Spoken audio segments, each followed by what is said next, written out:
Beggar girl feeds sick boy in hospital. Her millionaire father's reaction is shocking. Stella held the spoon carefully, bringing another portion of warm soup to the lips of the blonde boy lying in the hospital bed. She didn't know his name or why he was there, but something in his blue eyes made her come back every day to feed him when no one was around. "Is it good?" she whispered, as the boy opened his mouth obediently for another bite. He nodded weakly, a faint smile appearing on his pale face. It was the third time that week Stella had managed to slip into the room unseen by the guards or nurses. She had discovered that during lunch break, between noon and 1 in the afternoon, the hallway was emptier. Stella was only 11, but she already knew the routines of Mercy General Hospital well. She had lived on the streets for 3 years, ever since she ran away from the last temporary home where she'd been placed. The hospital was one of the few places where she could get food and water, especially when she helped Mrs. Johnson, one of the older cleaning ladies, carry buckets and clean rooms in exchange for leftovers from the cafeteria. "My name is Stella," she said softly, gently wiping the corner of the boy's mouth with a napkin. "What's yours?" "Oliver," he answered in a weak voice, though his eyes sparkled. "Do you come here every day?" Stella nodded, stirring the soup to cool it a little more. Her curly hair was tied back with an old hairband she'd found on the ground, and her denim overalls over a grey t-shirt were the only clothes she owned. She washed them whenever she could sneak into the hospital bathrooms late at night. "I can't stay too long. If they catch me here, they'll send me away," she explained, offering another spoonful. Oliver gently held her wrist, stopping the spoon mid-air. "Why do you do this?" he asked, his blue eyes locked on hers. "Why do you help me?" Stella stayed quiet for a moment, looking at the boy who couldn't have been older than 8. There was something about Oliver that reminded her of herself when she was younger, when she still believed someone would come for her, that someone cared. "Because you look lonely," she answered simply, "and I know how that feels." Just then, she heard footsteps approaching in the hallway. Quickly, Stella placed the soup bowl on the bedside table and hurried to the window, where she always hid behind the curtain whenever someone entered the room. The door opened, and a man in a navy blue suit walked in. Stella could see him through a small gap in the curtain. He was tall, with neatly combed dark hair and a worried expression. He carried a leather briefcase and walked with the straight posture of someone used to being in charge. "How are you feeling today, son?" the man asked, stepping closer to the bed. "Better, Dad," Oliver replied, trying to sit up. "The soup was really good today." The man suddenly stopped, looking at the bowl on the table. His eyebrows furrowed in confusion. "What soup? Lunchtime hasn't even started yet, Oliver. It's only 12:15. Stella's heart raced. She hadn't thought of that. She usually managed to leave before anyone noticed Oliver had eaten. A nurse brought it early," Oliver stammered, clearly nervous. Oliver's father picked up the bowl and examined it. It wasn't like the hospital's dishes, just a simple plastic bowl, the kind sold in discount stores, and it was still warm. "Oliver, tell me the truth. Who brought this soup?" The boy lowered his head, fidgeting with his fingers. Stella could see him struggling, whether to lie to protect her or tell his father the truth. It was a girl," Oliver finally admitted. "She comes here sometimes and brings me food. She's really nice to me." The man stood still for a few seconds, processing the information. Then he began looking around the room, checking the bathroom, opening the closet. Stella held her breath as he approached the window. She could see his shiny black shoes beneath the curtain. He was just inches away from her. "Where is she now?" asked Oliver's father. "She already left," the boy replied quickly. "She always leaves when she hears someone coming." The man stood there for a few more moments, clearly deep in thought. Stella could hear his heavy breathing. Finally, he stepped away from the window. "Oliver, I need you to tell me everything about this girl. What's she like? What has she said? How does she get in here? Daddy, she's not a bad person, she just wants to help me. Son, you don't understand how serious this is. A stranger is coming into your room without permission. That's very dangerous. She could be trying to hurt you or even kidnap you." Stella felt a stab in her chest at those words. It was always the same. Whenever someone found out about her attempts to help, they immediately assumed the worst. Because she was a street kid, she was automatically seen as a threat. "She doesn't want to hurt me, Dad," Oliver protested with more energy than he'd shown in days. "She's kind and makes me smile. Ever since she started coming here, I've felt better." His father sighed deeply, sitting in the chair beside the bed. "Oliver, you're sick and vulnerable. People with bad intentions could take advantage of that. I'll have to talk to security and—" "Please don't," Oliver interrupted, and Stella could see tears forming in his eyes. "She's the only friend I have here. The doctors don't talk to me, they just examine me. The nurses are always in a hurry, you work all day. She's the only person who really stays with me." Dear listener, if you're enjoying the story, don't forget to like and especially subscribe to the channel. It really helps us who are just starting out. Now continuing. The man seemed genuinely moved by his son's words. Stella could tell he was struggling between his protective instincts and his desire to see Oliver happy. "How does she get in here?" he asked more softly. "I'm not sure. She said she knows the schedules and sometimes helps a janitor." "What else has she told you?" Oliver hesitated before answering. "That she lives on the streets, that she has no family, and that she knows what it's like to feel alone." The silence that followed was heavy. Stella could feel the tension in the air. Finally, Oliver's father spoke. "What does she look like?" "She's about my age, curly hair tied back, wears a denim jumpsuit. She's black and has really pretty eyes, and she smiles even when she seems sad." Stella closed her eyes, touched by the affectionate way Oliver described her. It had been so long since anyone spoke of her in such a positive way. "And you said her name is Stella?" "Yeah, she said her mother gave her that name because she was born on a night with a full moon, but her mother left when she was little." Oliver's father was silent for a long time. Stella could only hear the sounds of the medical monitors and the distant movement of Mercy General Hospital. "Oliver," he said finally, "I'll talk to security, but not to stop her from coming. I'll ask them to keep an eye out and let me know when she shows up. I want to meet her." "Really?" Oliver sounded hopeful. "Really? But if I'm going to allow her to keep visiting you, I need to meet her first. It's my job as your father, to make sure you're safe." Stella felt a mix of hope and terror. On one hand, Oliver's father didn't seem as hostile as she'd imagined. On the other, if security watched for her, it would be much harder to keep visiting. "Thank you." "Dad," said Oliver, clearly relieved, "I need to go to a meeting now, but I'll be back by the end of the day. And Oliver, if she comes again before I get to meet her, you must call me immediately, okay?" "Okay." The man kissed his son's forehead and left the room. Stella waited a few minutes to make sure he wouldn't return before stepping out from behind the curtain. "Did you hear everything?" Oliver asked as soon as she appeared.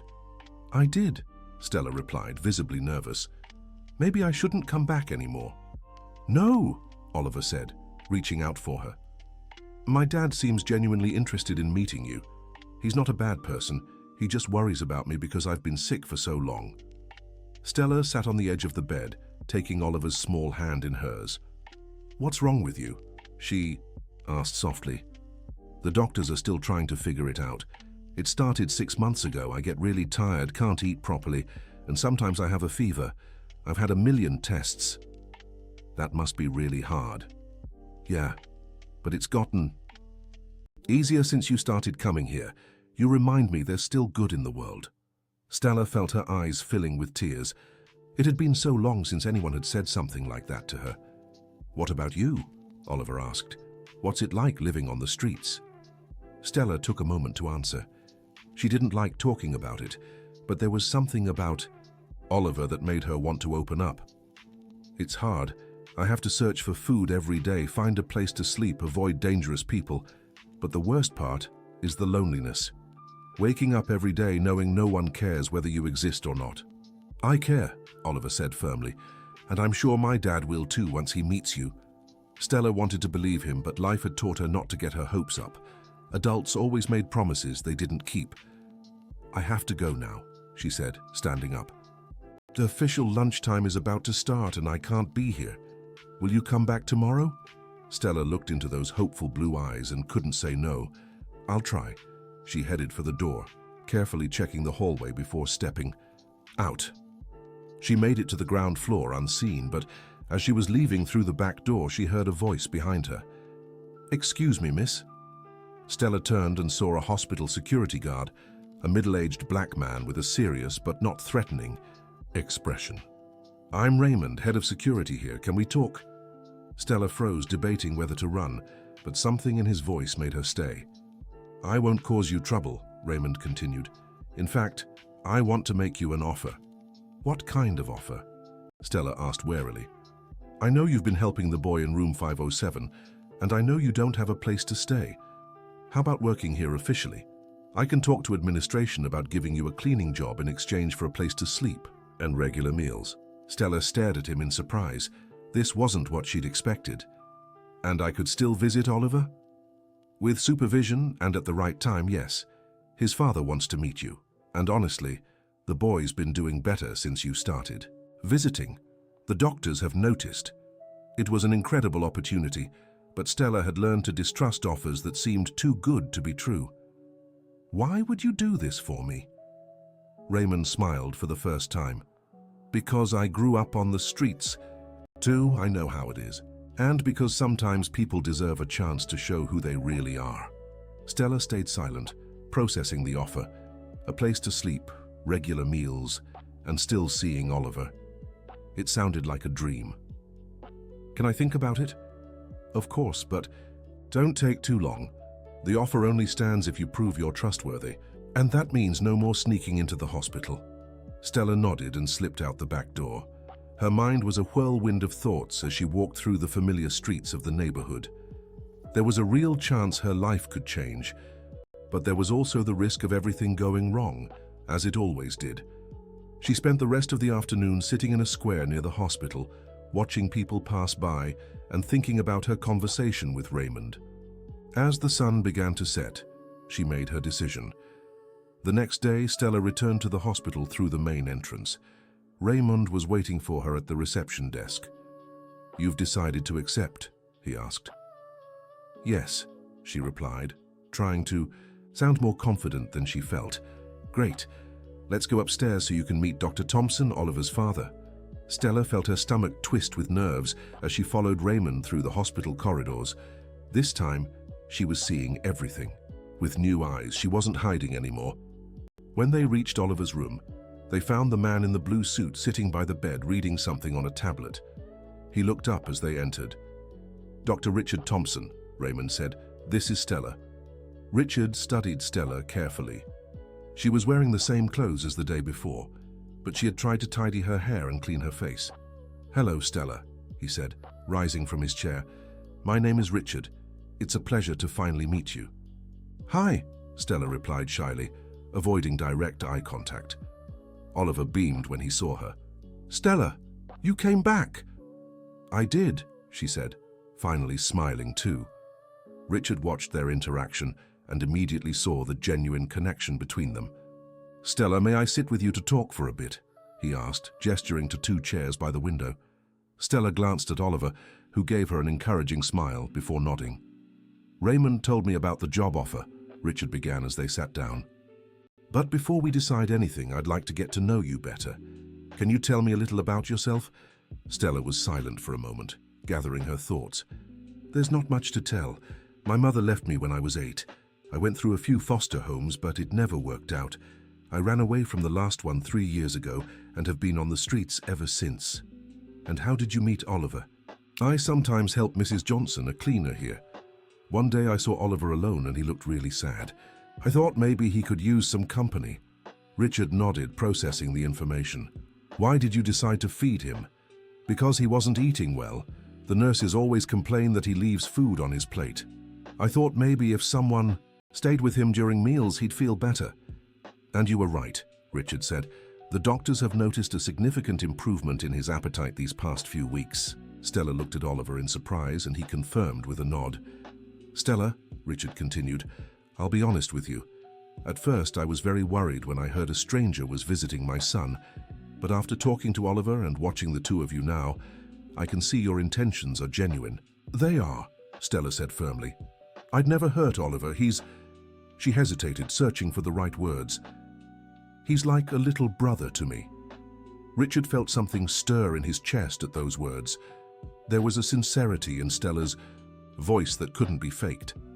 If you accept this job, there will be rules. Specific visiting hours for Oliver, initial supervision, and you'll have to study too. I can't allow a child to work without continuing their education. I can study? Stella asked, her eyes lighting up. Of course, in fact, I insist on it. Stella looked at Oliver, then back at Richard. I accept. Great. Raymond will show you where you'll be staying and explain your responsibilities. You can start tomorrow. When Raymond and Stella left the room, Richard was alone with Oliver. She's exactly as you described, son. I told you you'd like her, Oliver replied with a smile. But Richard still had reservations he hadn't mentioned in front of Stella. There was something about her story that didn't quite add up. Children don't just run away from foster homes without a serious reason, and his experience as a businessman had taught him to always investigate before trusting completely. That night, Richard made a few calls. As an influential man in the city, he had contacts who could help him uncover more about Stella's past.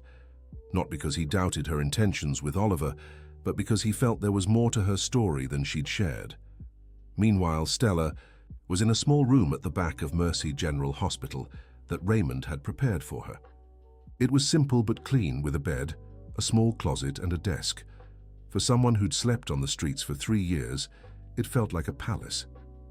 She took a hot shower for the first time in months and put on clean clothes donated by one of the nurses. When she lay down on the bed, she could hardly believe the change in her life, but along with hope came fear. What if they found out what really happened at the last foster home? What if Richard changed his mind about her? What if it was all too good to be true? The next day, Stella began her first official day at the hospital. Mrs. Johnson, a kind woman in her 60s with grey hair always tied in a bun, welcomed her with a warm smile. It's so nice you'll be working here officially now, dear, Mrs. Johnson said as she handed Stella cleaning supplies. I always knew you were a good person. Thank you for helping me all those times, Mrs. Johnson. Don't mention it, child. Now let's get to work. The hospital is big and there's a lot to do. Stella spent the morning learning the cleaning and organizing routines. She discovered Mrs. Johnson had worked there for 15 years and knew all the staff and many of the regular patients. And the boy Oliver? Mrs. Johnson asked as they cleaned one of the hallways. How is he? Better, I think. At least he's eating more. Poor thing. He's been here for months. His father is such a good man, so worried about his son. Always polite to all of us. During lunch break, Stella was allowed to visit Oliver. This time she entered through the front door without hiding. How was your first day? Oliver asked as soon as she walked into the room. Good, different. I'm still getting used to not having to hide. And do you like Mrs. Johnson? I like her a lot. She's very kind. They talked about various things, while Stella helped Oliver with his lunch. She noticed he seemed livelier, with more color in his face. Oliver, she said after a while, can I ask you something? Of course. What was your life like before you got sick? Oliver thought for a moment. Normal, I guess. I went to school, played with some friends, traveled with my dad on vacations. My mom passed away when I was little, so it's always been just me and my dad. I'm sorry about your mom. Thank you. And you? What was it like before everything got hard? Stella hesitated. She didn't like talking about the past, but she felt she owed Oliver an honest explanation. I lived with my mom in a small apartment. She worked a lot, but she always took care of me. Until one day she just disappeared. Left a note saying she couldn't take care of me anymore. That must have been really hard. It was. I went to the first foster home thinking she'd come back. Then to the second, still waiting. By the third, I'd lost hope. And why did you run away from the last one? Stella tensed up. This was the part of the story she didn't want to tell. Because it wasn't a safe place for me. Oliver noticed she didn't want to go into details and changed the subject. I'm glad you're here now. It seems things are getting better for you. They are, Stella agreed, trying to push away the dark thoughts about the past. Dear listener, If you're enjoying the story, don't forget to like and especially subscribe to the channel. It helps us a lot as we're just starting out. Now continuing, over the following days, Stella adjusted well to the hospital routine. She worked in the mornings, studied in the afternoons with a private tutor Richard had hired, and visited Oliver whenever possible. Richard observed everything from afar, noticing how quickly Oliver was recovering. The boy was eating better, sleeping more soundly, and even undergoing tests with less resistance.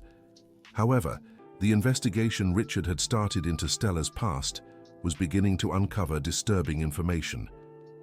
His contacts had discovered that Stella had run away from her last foster home after making a serious complaint against the person in charge. The complaint had been dismissed due to lack of evidence, but the details were troubling.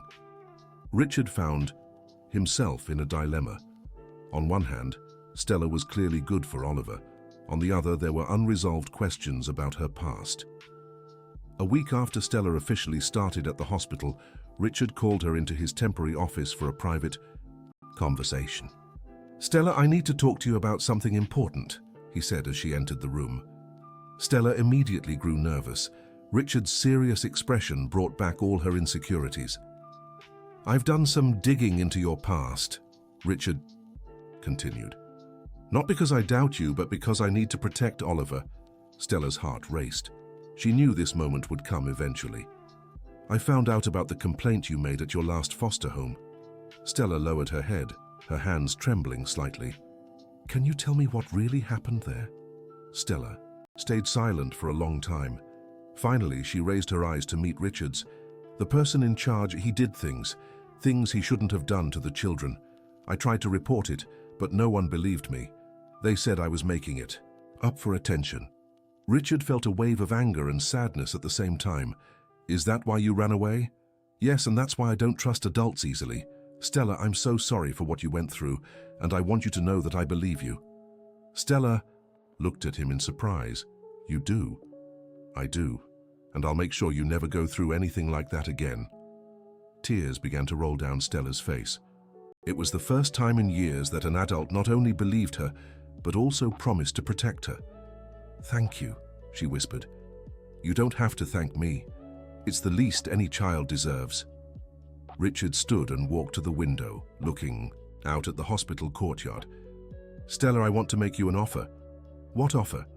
"I want you to come live with me and Oliver as part of our family." Stella was shocked. This wasn't what she had expected to hear. "But why?" "Because Oliver needs you, because you need a family, and because—" Richard paused. "Because I think you'd be good for both of us."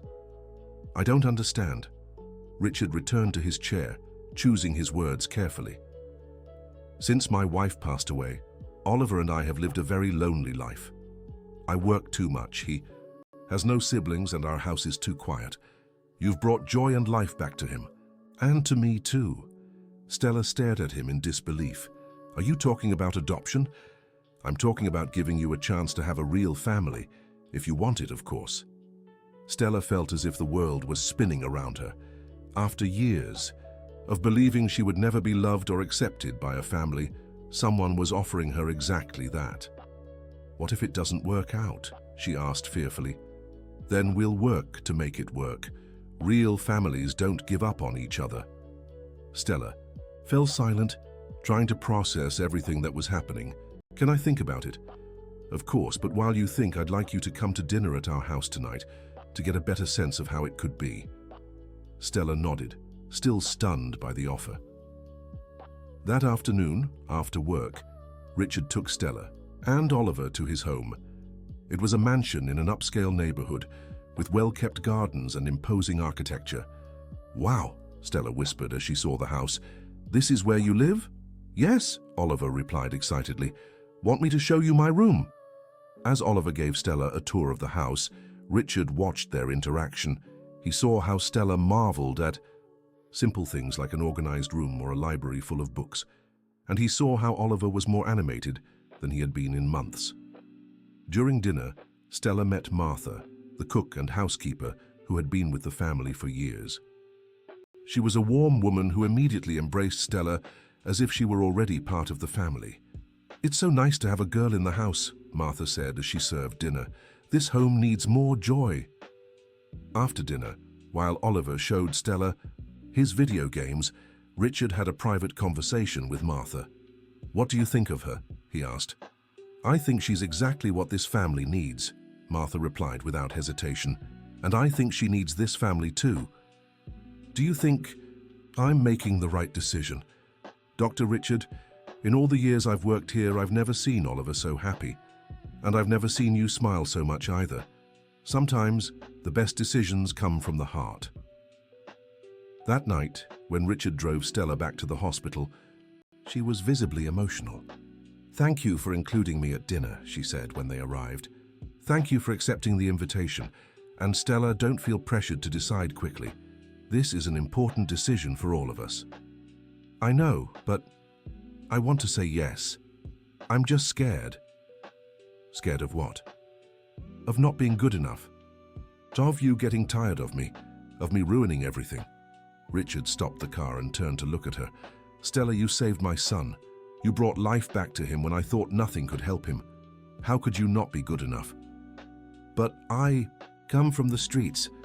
I don't know how to be part of a wealthy family. I don't know the rules.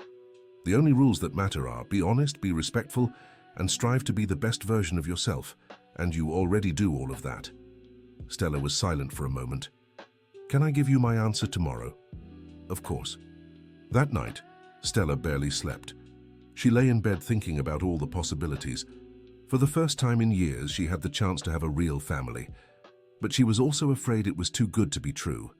The next day, while working with Mrs. Johnson, Stella told her about Richard's offer. "How wonderful, dear." "Mrs. Johnson," exclaimed, "Dr. Richard is a very good man and Oliver needs a sister. But what if I can't adjust? Stella, you survived on the streets for 3 years. If you could do that, you can do anything. And more importantly, they're not offering you charity, they're offering you love." At lunch, Stella visited Oliver as usual. "So?" he asked the moment she entered the room. "Are you going to say yes and live with us?" "Do you really want me to?" "Of course I do. I've always wanted a sister. And you're the best person I know." "Even if I'm different from you?" "Different how?" "You know, I'm poor black from the streets." Oliver looked at her as if she'd said something absurd. "Stella, do you really think I care about that? You're the person who took care of me when I was sick. You're the person who makes me laugh. You're the person who truly cares about me. The rest doesn't matter." Oliver's heartfelt words deeply touched Stella. In that moment, she knew what her decision was. That afternoon, when Richard arrived to visit Oliver, Stella was waiting for him. "Dr. Richard," she said, trying to keep her voice steady, "I accept your proposal." Richard's face lit up with a genuine smile. "Are you sure?" "I am. I want to." "Try being part of your family." Richard stepped closer and for the first time hugged her like a father would hug his daughter. "Welcome to the family, Stella." But what neither of them knew was that their troubles were just beginning. In fact, Richard's decision to adopt Stella would set off a series of challenges that would test everyone's resolve. The first complication arose the very next day when Richard went to the courthouse to start the adoption process. The social worker assigned to the case, Dr. Barbara Wilson, was extremely skeptical. "Dr. Thompson," she said during their initial meeting, "I must admit, this case is highly unusual. An adoption initiated this way, without a structured adjustment period, raises several concerns." "What kind of concerns?" Richard asked. "First, the girl has a history of running away and unverified complaints. Second, you're going through an emotionally difficult time with your son's illness, which may be clouding your judgment. Third, the social gap between you is significant." Richard felt his patience being tested. "Dr. Wilson, with all due respect, Stella has transformed my son's life. She isn't a problem to be solved. She's a blessing that came into our lives." "I understand your feelings, Dr. Thompson, but my job is to ensure the child's well-being. I'll need a full psychological evaluation of Stella, a home assessment, reference interviews, and a supervised adjustment period of at least 6 months. 6 months, at minimum, and that's if everything goes smoothly during the process." Richard left the meeting frustrated. He had expected bureaucracy, but not this much resistance. When he returned to the hospital and told Stella about the conversation, she didn't seem surprised. "I knew it wouldn't be easy," she said calmly.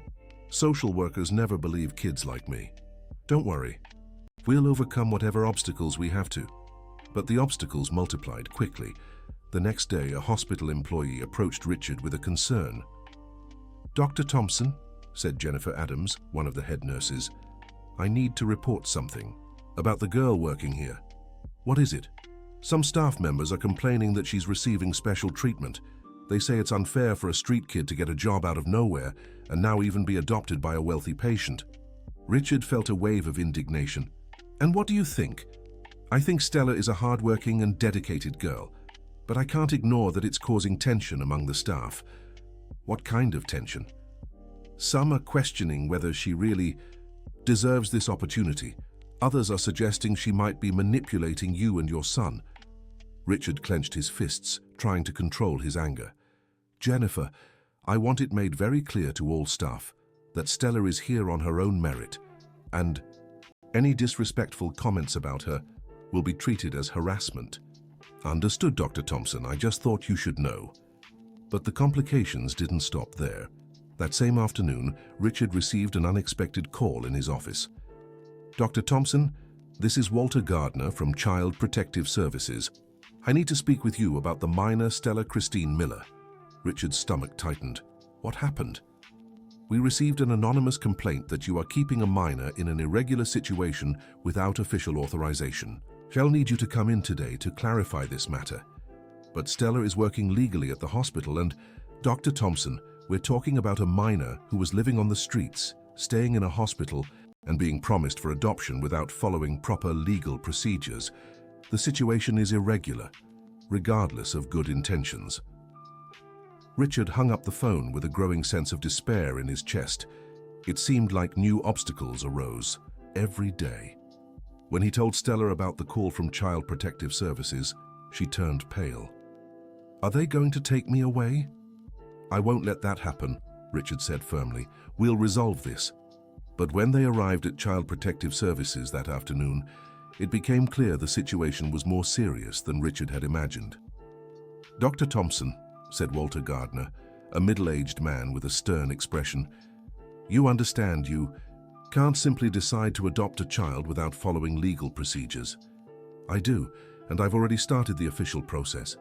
But Stella wasn't abandoned when I met her. She was working at the hospital." "Working? An 11-year-old?" Richard realized he was on shaky ground. "She was helping with light tasks as a way to get shelter and food." "That's child labor, Dr. Thompson. Highly irregular." Stella, who had been sitting quietly beside Richard, finally spoke. "Mr. Gardner, I asked to work there. No one forced me. It was better than living on the streets." "Sweetheart, I understand your situation, but that doesn't make it legal. I'll have to place you in temporary foster care while we evaluate Dr. Thompson's adoption request." "No," Stella exclaimed, jumping up from her chair. "I won't go to another foster home. I'd rather go back to the streets." "Stella, that's not how this works. You're a minor and need to be under the care of responsible adults." Richard stood as well. "Mr. Gardner, is there any way Stella can stay with me during the evaluation process? I can provide all necessary guarantees." "That would be highly irregular." "For heaven's sake," Richard burst out. "This girl saved my son. She's not a criminal. She's a child who needs a family." "Dr. Thompson, I need you to calm down. I understand your frustration, but my job is to protect the minor's well-being." Walter thought for a moment. "I'll make a temporary exception. Stella can stay with you for 2 more weeks, but only if she continues living at the hospital, under supervision, and both of you must complete full psychological evaluations during this time." Richard sighed in relief, but knew it was only a temporary victory. When they returned to the hospital, Stella was visibly shaken. "Richard," she said. She had started calling him by his first name instead of Dr. Thompson. "Maybe I should just give up. I'm causing too much trouble for you."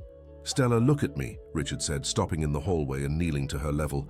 "Families face problems together. We don't run at the first sign of difficulty.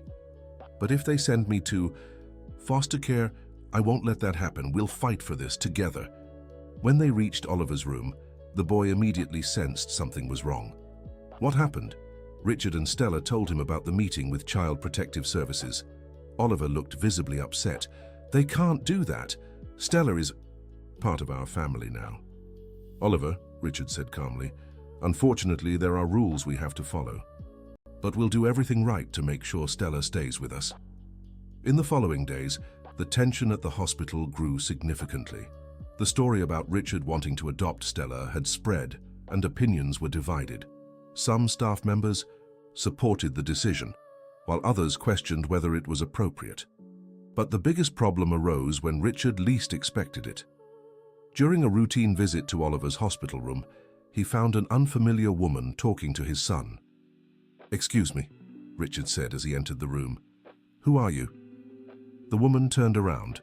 She was a well-dressed lady in her 50s, with short blonde hair and a determined expression. "I'm Victoria Thompson," she said, "your ex-sister-in-law." Richard was stunned. Victoria was his late wife's sister, but they hadn't spoken in years. "Victoria, so what are you doing here?" "I heard about your crazy decision to adopt some street girl. I came to check if my nephew is being properly cared for." Oliver seemed uncomfortable with the tension in the room. Aunt Victoria was asking me about Stella, he said quietly. Richard felt anger beginning to boil inside him. "Oliver, could you give us a moment? I need to talk to your aunt." After Oliver left the room, Richard turned to Victoria. "How did you find out about Stella?" "I have my connections." "Richard, have you completely lost your mind? Adopting some troubled girl off the streets?" "Stella isn't troubled. She's a wonderful child she's a manipulator," Victoria interrupted. "Do you really think it's a coincidence she just happened to help the son of a wealthy man?" "Victoria, you don't know Stella. You have no right to judge her." "I have every right because I care about Oliver. You're so blinded by your emotions that you can't see the obvious." "And what's the obvious?" "That this girl is taking advantage of both of your vulnerabilities. Oliver is sick and needy. You're overwhelmed and lonely. She saw an opportunity and took it." Richard felt as if he'd been punched in the gut, not because he believed Victoria's words, but because he knew others might think the same way. "Are you finished?" "Richard, please, if you can't think of yourself, think of Oliver. What kind of influence will this girl have on him? What kind of values will she pass on?" "The same values she's already shown: generosity, empathy, caring for others. Things you clearly don't understand." Victoria stepped closer, lowering her voice. "Richard, if you go through with this madness, I'll take legal action to question your ability to care for Oliver." Richard froze. "You wouldn't do that." "Oh, I would. Oliver is my nephew, and I won't let you put his life at risk over some strange girl. Get out, now." "Think carefully about what you're doing, Richard. There's still time to change your mind." After Victoria left, Richard stood alone in the room, feeling as if the world were collapsing around him. Victoria's threat was real, and he knew she had the influence and resources to make good on it. When Oliver returned, he found Richard visibly shaken. "Dad, what did Aunt Victoria say?" Richard hesitated. He didn't want to drag Oliver into adult problems, but he also didn't want to lie. "She doesn't approve of our decision to adopt Stella." "But why? She doesn't even know Stella." "Some people resist change, son. They're afraid of what's different. You're not going to give up on Stella because of this, are you?" Richard looked at his son and saw genuine worry in his eyes. Never. But deep down, Richard was starting to question whether he was making the right choice. Not about Stella herself, but about whether he had the right to drag Oliver into a legal battle that could be traumatic for him. That night, as Stella packed her few belongings in the hospital room, Richard came to see her. "Stella, we need to talk." She looked up at him and immediately sensed something was wrong. "What happened?" Richard told Stella about Victoria's visit and her threats. Stella listened silently, her expression growing darker. "She's right," she finally said. "What do you mean?" "I'm a problem for you all. I was trying to convince myself everything would work out, but I was being naive." "Stella, no." "Richard, face reality. Ever since you decided to adopt me, it's been one problem after another. Child Protective Services, the hospital staff, now your family. Maybe everyone else is right and I'm wrong. You're not wrong. They just don't understand. Stella sat on the edge of the bed, looking much older than her 11 years. Do you know the difference between hope and fantasy? Hope is based on reality. Fantasy is based on what we want to be true. And you think our family is a fantasy? I think maybe I let myself dream too much. Richard sat beside her. Stella, when your mother abandoned you, did you stop believing in families? Pretty much, yeah. And when the foster homes didn't work out, did you stop believing in adults? That too. And when no one believed your report, did you stop believing in justice? Where are you going with this? I want you to understand you have every right to be skeptical, but I also want you to know I'm not your mother. I'm not the foster system, and I'm not the people who failed you before. Stella looked at him with tears in her eyes. But what if you get tired of me too? What if I don't? What if Oliver and I really want you in our family, no matter what others think? But the problems... Stella, problems exist to be solved, and families solve problems together. They sat in silence for a moment. What do you want me to do? She finally asked. I want you to trust me. I want you to believe our family is worth fighting for. What if your ex-sister-in-law takes Oliver from you? I won't let that happen, but if it does, I'll keep fighting to get you both back. Stella wiped her tears. Okay, I'll try to believe. But the next morning, another blow hit the family when they least expected it. Richard received a call from the school Oliver had attended before he got sick. Dr. Thompson, this is Margaret from the office at St. Mary's Academy. We received a call from Mrs. Victoria Thompson stating Oliver won't be returning to classes this year due to family instability. I wanted to confirm this information. Richard was furious. Margaret, Victoria has no authority to make decisions about Oliver's education.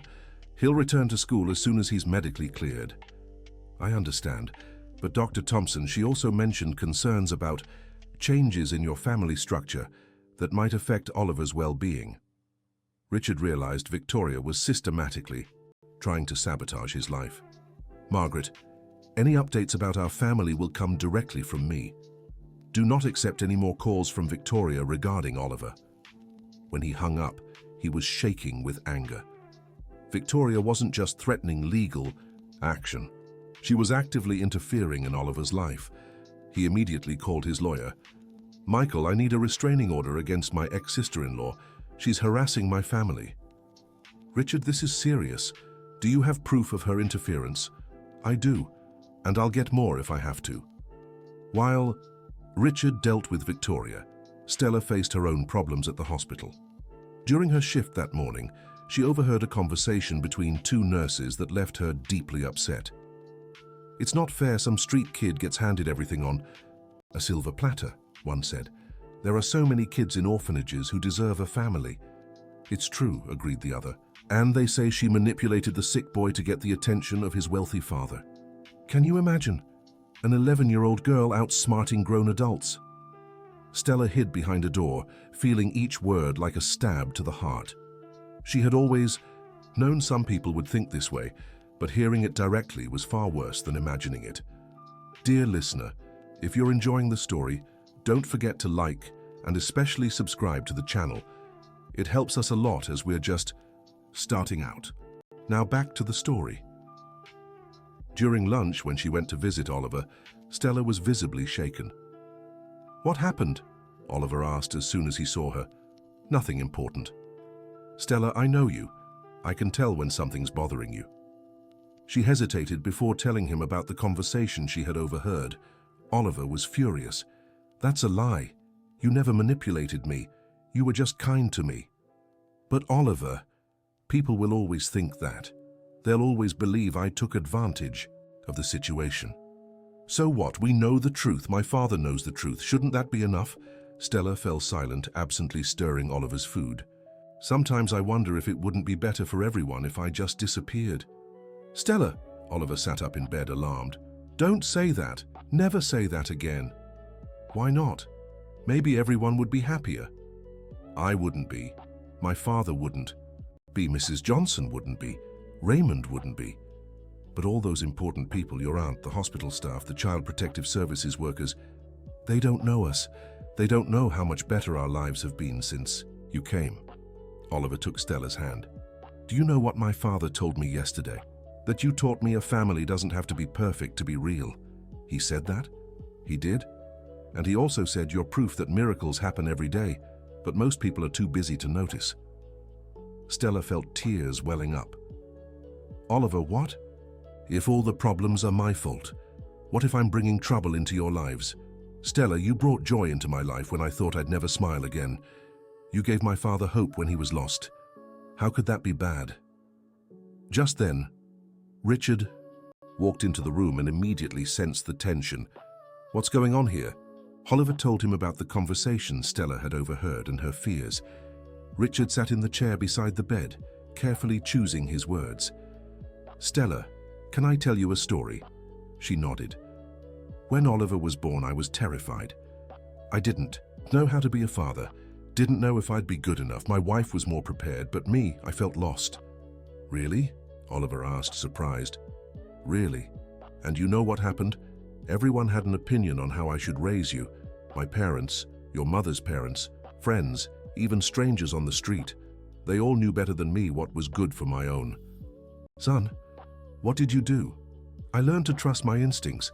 I learned that the only opinions that truly mattered were mine, your mother's, and eventually yours.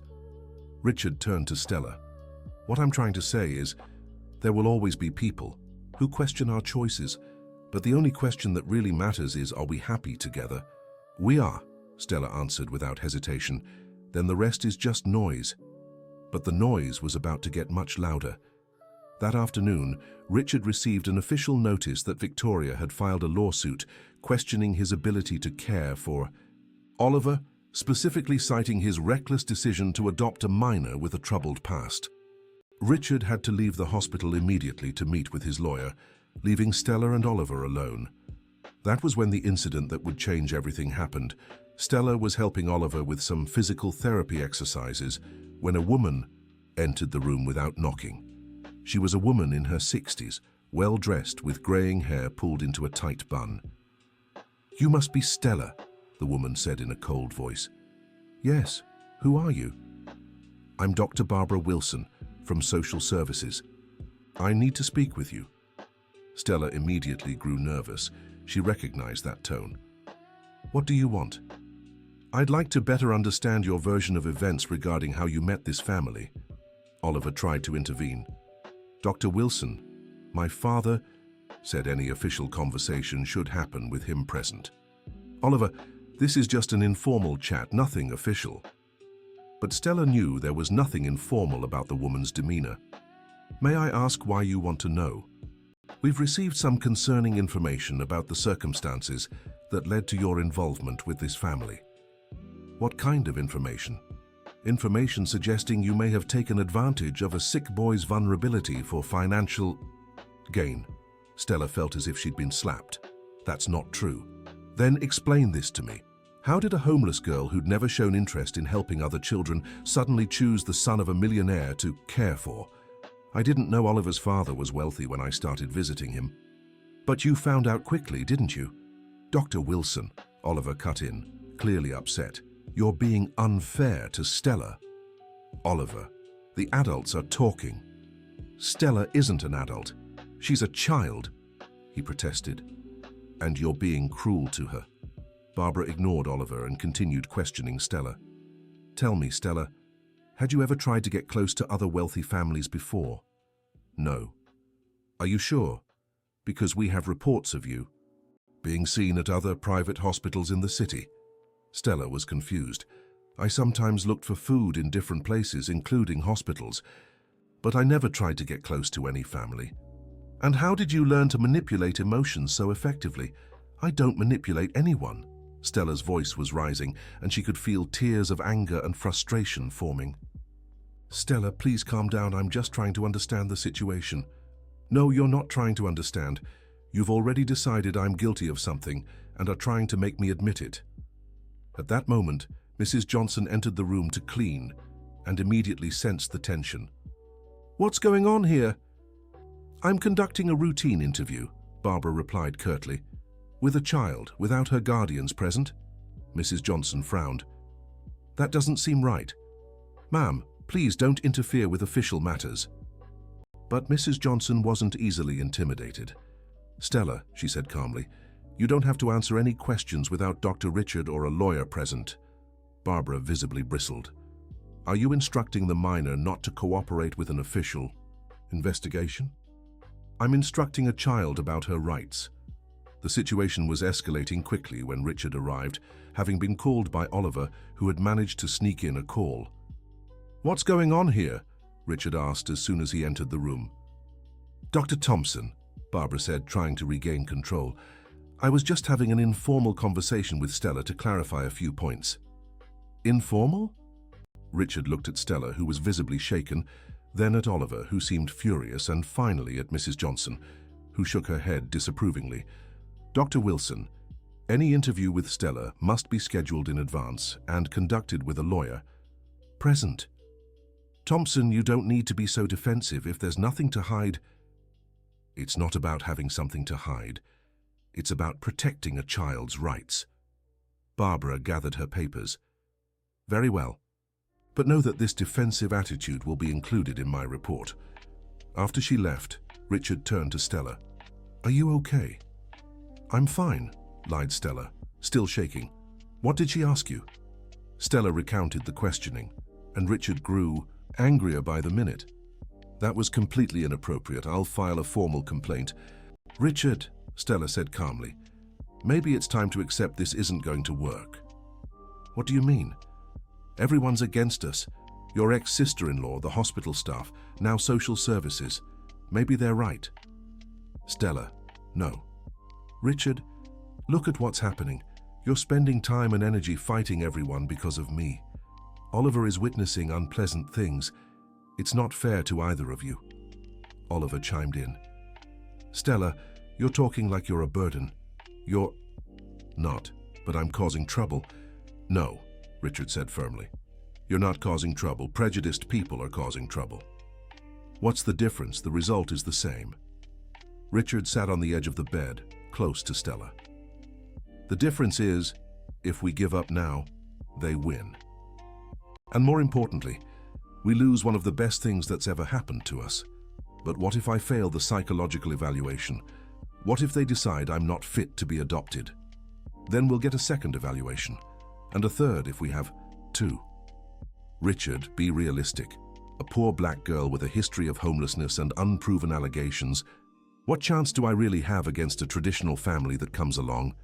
Richard was silent for a moment, knowing Stella wasn't entirely wrong about the biases they'd face.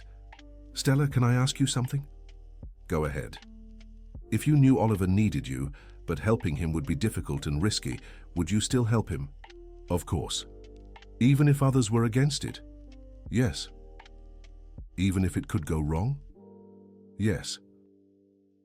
Then why is it so hard to accept that someone might feel the same way about you? Stella fell silent, processing the question. Because it's never happened before. But it's happening now. That night, after Stella went to her room, Richard had a long talk with Oliver. Son, I need to be honest with you about something. What is it, Dad? Things might get harder before they get better. Your Aunt Victoria and others will keep trying to separate us from Stella. And you're going to give up? Never. But I want to make sure you understand what we're going through. Oliver thought for a moment. Dad, can I ask you something? Of course. When you and Mom decided to have me, did you know I might be born sick? Richard was caught off guard by the question. We didn't know you'd get sick at 8 if that's what you're asking, but you knew any child could have problems, be born with disabilities, get hurt, or be hard to raise? Yes, we knew there were risks. And you still wanted me? Of course we did. Then why do people think you should give up on Stella just because she might have problems? Richard smiled, impressed by his son's maturity. That's an excellent question, Oliver, and it shows you understand what family really means better than most adults. Stella isn't a problem, Dad. She's a solution. A solution to our loneliness, to my sadness, to your worry about me. How so? Since Stella came, you smile more. I'm less sad when I'm sick. Our house doesn't feel so empty anymore. How can that be bad? Richard hugged his son, feeling a mix of pride and renewed determination. You're right, son. Absolutely right. So we'll keep fighting for our family. We will, no matter what happens. But what they didn't know was that the battle had only just begun. The next day, Richard received a notification that made his blood run cold. Victoria had obtained a temporary court order limiting his visits with Oliver to just 2 hours a day under supervision. The justification was that Richard was exposing the minor to a situation of emotional instability and potential safety risks due to his obsession with adopting a troubled minor. When Richard arrived at the hospital and found a court officer waiting for him, he knew the war had officially started. "Dr. Thompson," the officer said, "I need to notify you of the new conditions for your visits with Oliver Thompson." Richard read the document with growing disbelief. In addition to the time restrictions, he was prohibited from discussing any matters related to Stella's adoption in Oliver's presence. "This is ridiculous," Richard muttered. "Sir, it's only a temporary measure until the hearing. If you disagree with the terms, you can legally contest them." "Of course I'll contest it." But when Richard tried to enter Oliver's room, he found an unfamiliar nurse on duty. "Dr. Thompson, I'm Nancy, the nurse assigned to supervise your visits." "Supervise?" "It's a requirement of the court order. I must be present the entire time you're with Oliver." Richard felt humiliated, but knew he had no choice if he wanted to see his son. When he entered the room, Oliver immediately sensed something was very wrong. "Dad, who is she?" he asked, pointing at Nancy. Richard glanced at the nurse, who shook her head, signaling he shouldn't explain the situation. "It's a special nurse, son." "Special how?" Richard was at a loss. How could he explain to an 8-year-old that his aunt had obtained a court order questioning his own father's ability to care for him? "Dad, you look sad. What happened?" "Nothing important, Oliver. How are you feeling today?" But Oliver wasn't easily fooled. "Where's Stella? She didn't visit me today." Richard looked at Nancy again, who checked some papers. "The minor Stella is temporarily restricted from visiting the patient." "What?" Oliver sat up in bed, alarmed. "Why?" "Oliver," Richard said calmly, "it's just some paperwork. It'll be resolved soon."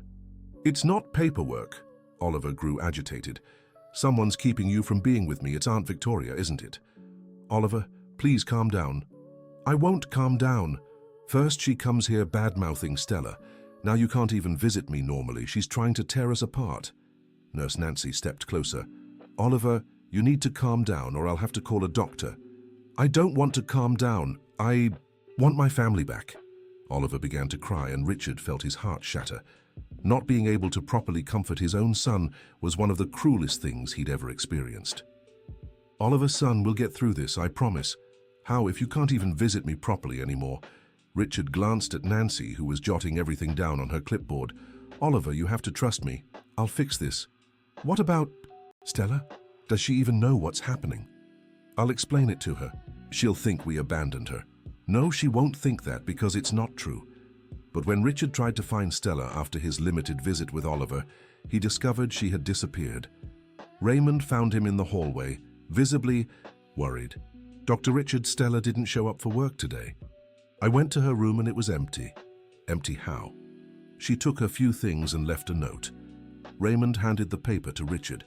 In careful handwriting, Stella had written, "Richard and Oliver, thank you for giving me the chance to be part of a family, even if only for a short time. I don't want to be the cause of your problems anymore. Maybe it's better for everyone if I just disappear. Take care of each other. With love, Stella." Richard felt as if the ground had opened beneath his feet. When did she leave? No one saw. It must have been during the night. Richard grabbed the phone and immediately called the police to report a missing child. Then he called his lawyer. "Michael, I need an emergency hearing. Stella ran away and Oliver is being practically held captive by an absurd court order." "Richard, calm down. We'll handle this step by step. There's no time for steps. An 11-year-old girl is out on the streets because the system failed her again, and my son is being punished for wanting a sister. When Richard went back to Oliver's room to tell him about Stella's disappearance, he found the boy visibly worse. "Dad, where's Stella? She hasn't come to see me all day." Richard looked at the nurse Nancy, who once again checked her. "Papers. Can I talk about this?" "You can talk about facts, but not about legal matters related to the adoption." Richard sat by the bed, carefully choosing his words. "Oliver, Stella, left the hospital." "Left? Where to?" "We don't know. She left a note saying she thought it was better to go." Oliver fell silent for a long moment, processing the information. "Did she leave because of all the trouble that was happening?" Richard nodded, unable to find the words. Oliver began to cry quietly. "She thinks we don't want her anymore." "No, son. She knows we want her. She left because she doesn't want to cause us more trouble.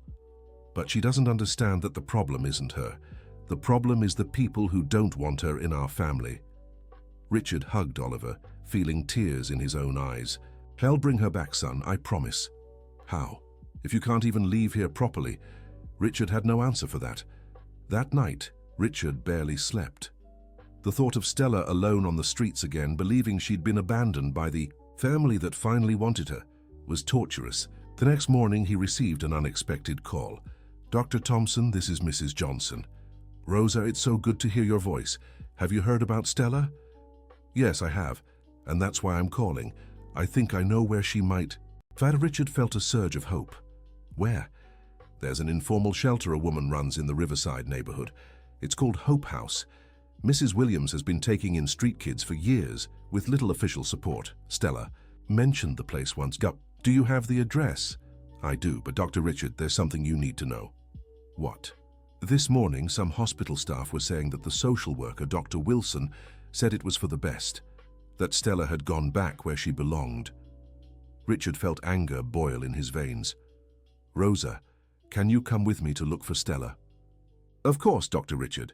But what about the court order restrictions?" "To hell with the court order, my daughter is missing."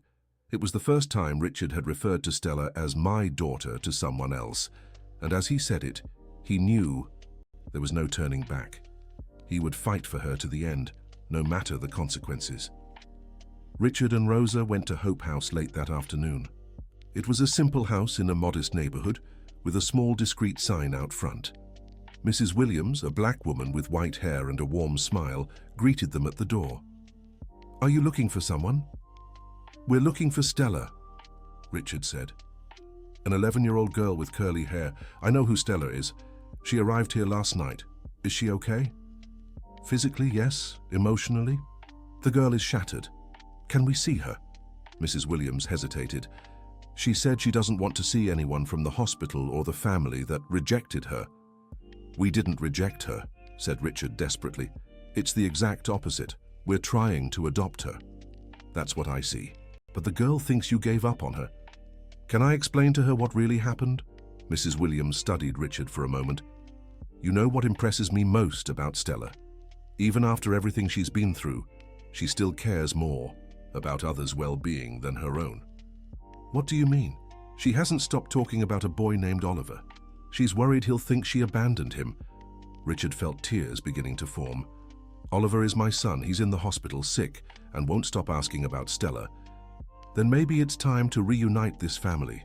Mrs. Williams led them to a simple room where Stella was sitting on an old couch, drawing on a piece of paper. When she looked up and saw Richard, her expression immediately closed off. "What are you doing here?" "I came to get you." "There's nothing to get. I'm not part of your family anymore, remember?" Richard stepped closer calmly. "Stella, you are part of our family. You never stopped being part of it." "Then why couldn't I see Oliver yesterday? Why were you with a strange nurse?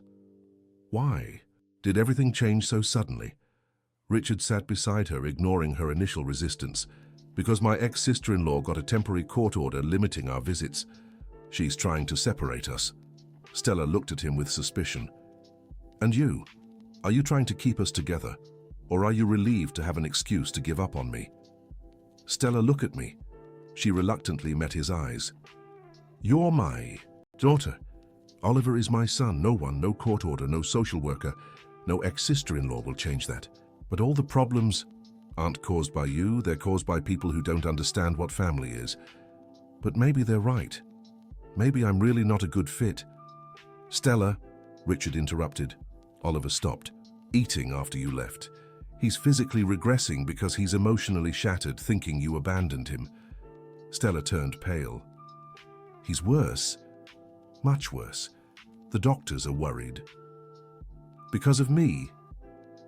Because of our forced separation. Stella stood up from the couch, pacing the room. That just proves I bring trouble to you. No. Richard stood up too. It proves we're a family, and families suffer when they're torn apart. Richard, be honest with me. Wasn't your life simpler before you met me?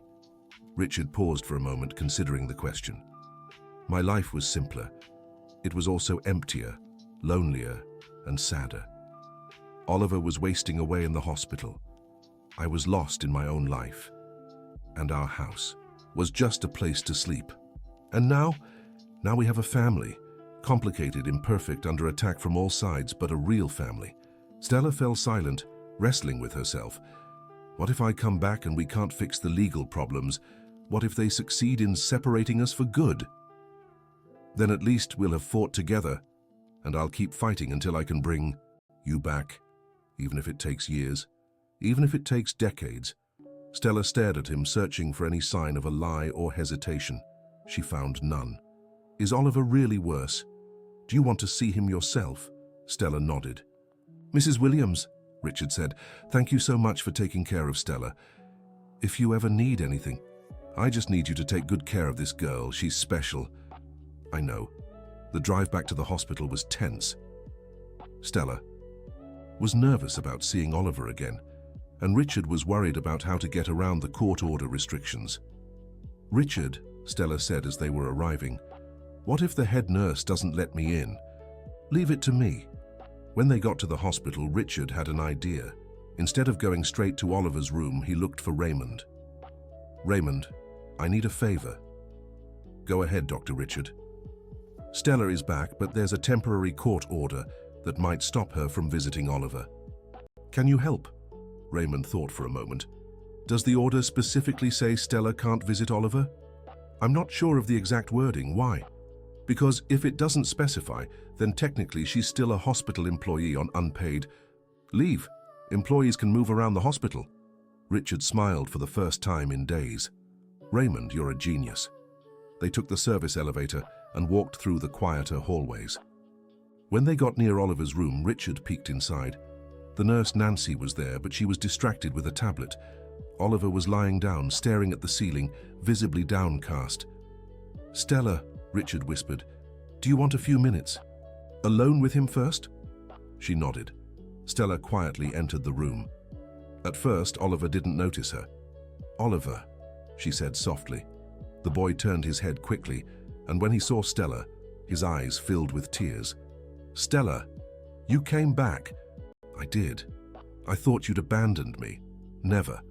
I thought you'd given up on me. Never. Nurse Nancy finally noticed Stella's presence. Excuse me, who are you? How did you get in here? I'm Stella, a hospital employee. You can't be here. There's a court. What court order? Richard asked, stepping into the room just then. Dr. Thompson, this minor is prohibited from visiting the patient. Show me where it specifies that in the court order. Nancy checked her papers, looking for the exact wording. Well, it doesn't name her specifically, but then there's no specific prohibition. And as Raymond confirmed, Stella is a hospital employee and has the right to move around the building. I'll have to check with my superiors. Go ahead. While Nancy left to verify, Richard, Stella, and Oliver had a few minutes alone. Oliver, how are you feeling? Stella asked, taking his hand. Better now that you're back, but Dad said you ran away because you were sad. I was sad. I thought it would be better for you if I wasn't causing trouble. Stella, you don't cause trouble. You fix things. How so? Since you came, I eat better, sleep better, and even feel less sick. How could that be a problem? Richard watched their interaction and felt his heart fill with renewed determination. Stella, he said, Tonight I have an emergency meeting with my lawyer. We'll come up with a strategy to end this once and for all. What if we can't? We will. But just in case it takes time, promise you won't run away again? I promise. But promise you won't give up on me? I promise. Oliver squeezed both their hands. And I promise to stay strong to help you fight for our family. In that moment, despite all the problems and uncertainties, the three of them felt like a real family for the first time. But Nancy returned with bad news. Dr. Thompson, I spoke with administration. Even as an employee, Stella can't visit Oliver due to the special circumstances of the court order. What special circumstances? The order states that the minor Oliver cannot have contact with anyone who might emotionally influence his statements about the family situation. Richard was furious. That's ridiculous. Stella is family. Doctor Thompson, please don't. Make this harder. If the girl doesn't leave voluntarily, I'll have to call security. Stella stood up. I'll go. I don't want to cause more trouble. Stella, no, said Oliver, trying to hold her back. Oliver, it's temporary. We'll fix this. But what if you can't? We will, Richard said firmly. You can count on that. When they left the room, Richard was determined. He immediately called his lawyer.